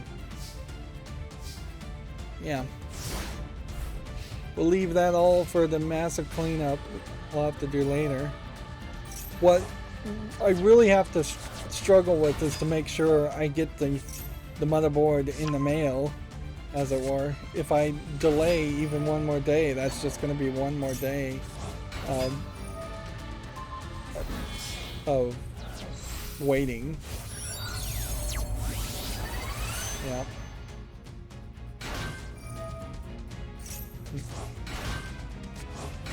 Oh yeah, and I almost killed myself trying to find the plastic cap for the CPU, and then it turned out I don't think there is a plastic cap for the CPU like there are in the 2011 motherboards for Intel.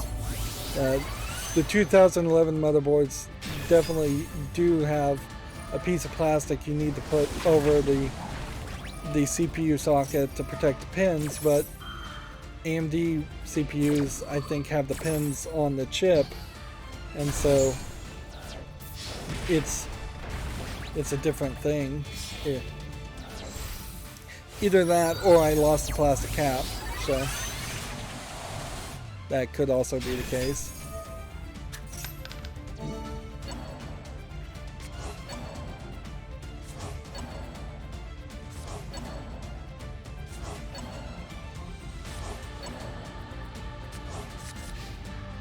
Well, none of the packaging instructions mentioned it, so I assume it's not a issue.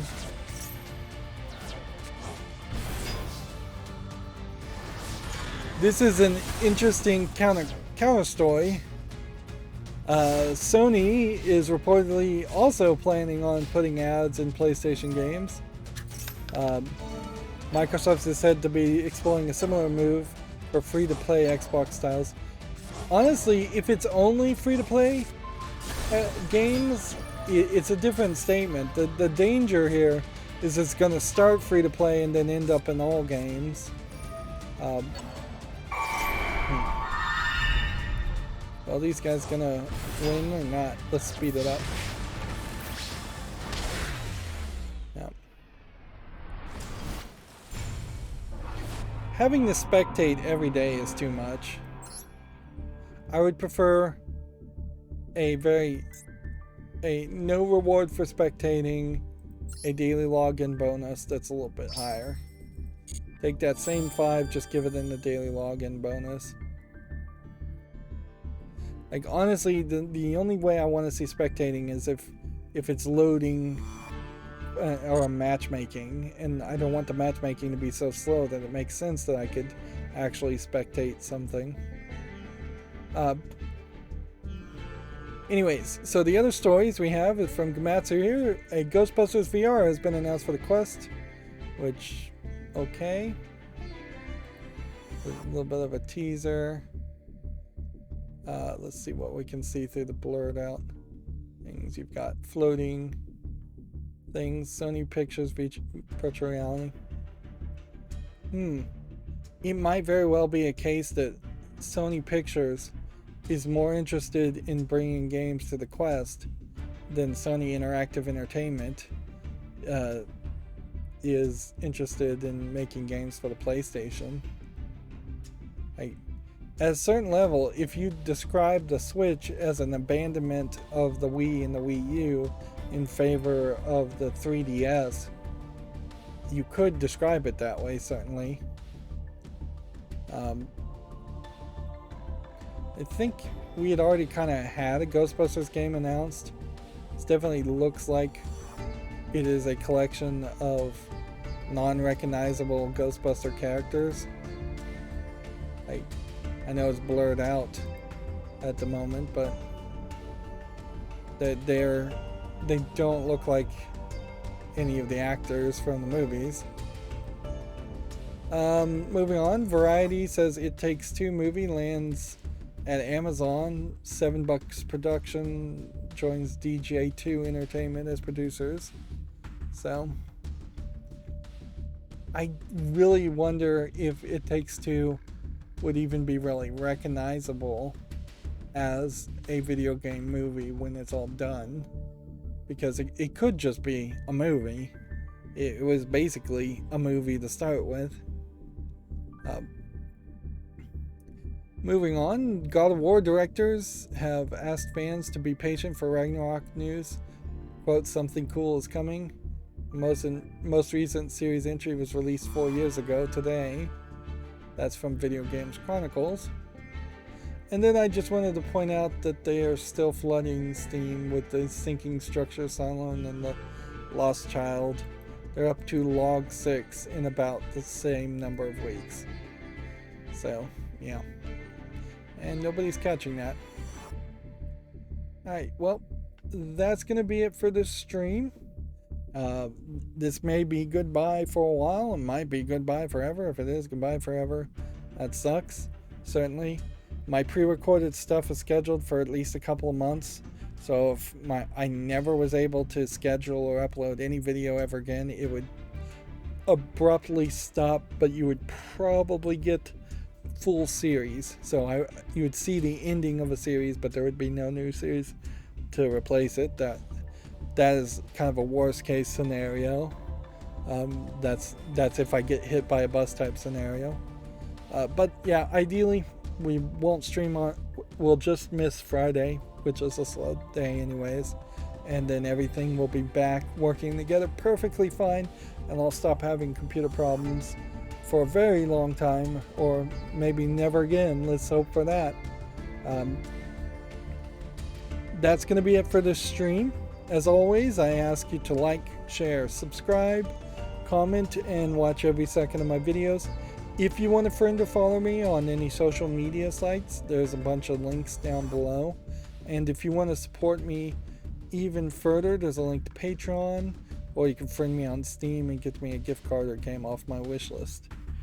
There's also a playlist tab on my YouTube page that has a playlist for every game I've ever covered. If you want to check out some of the old footage during this downtime, that would be helpful too. Thank you for watching. Have a good evening.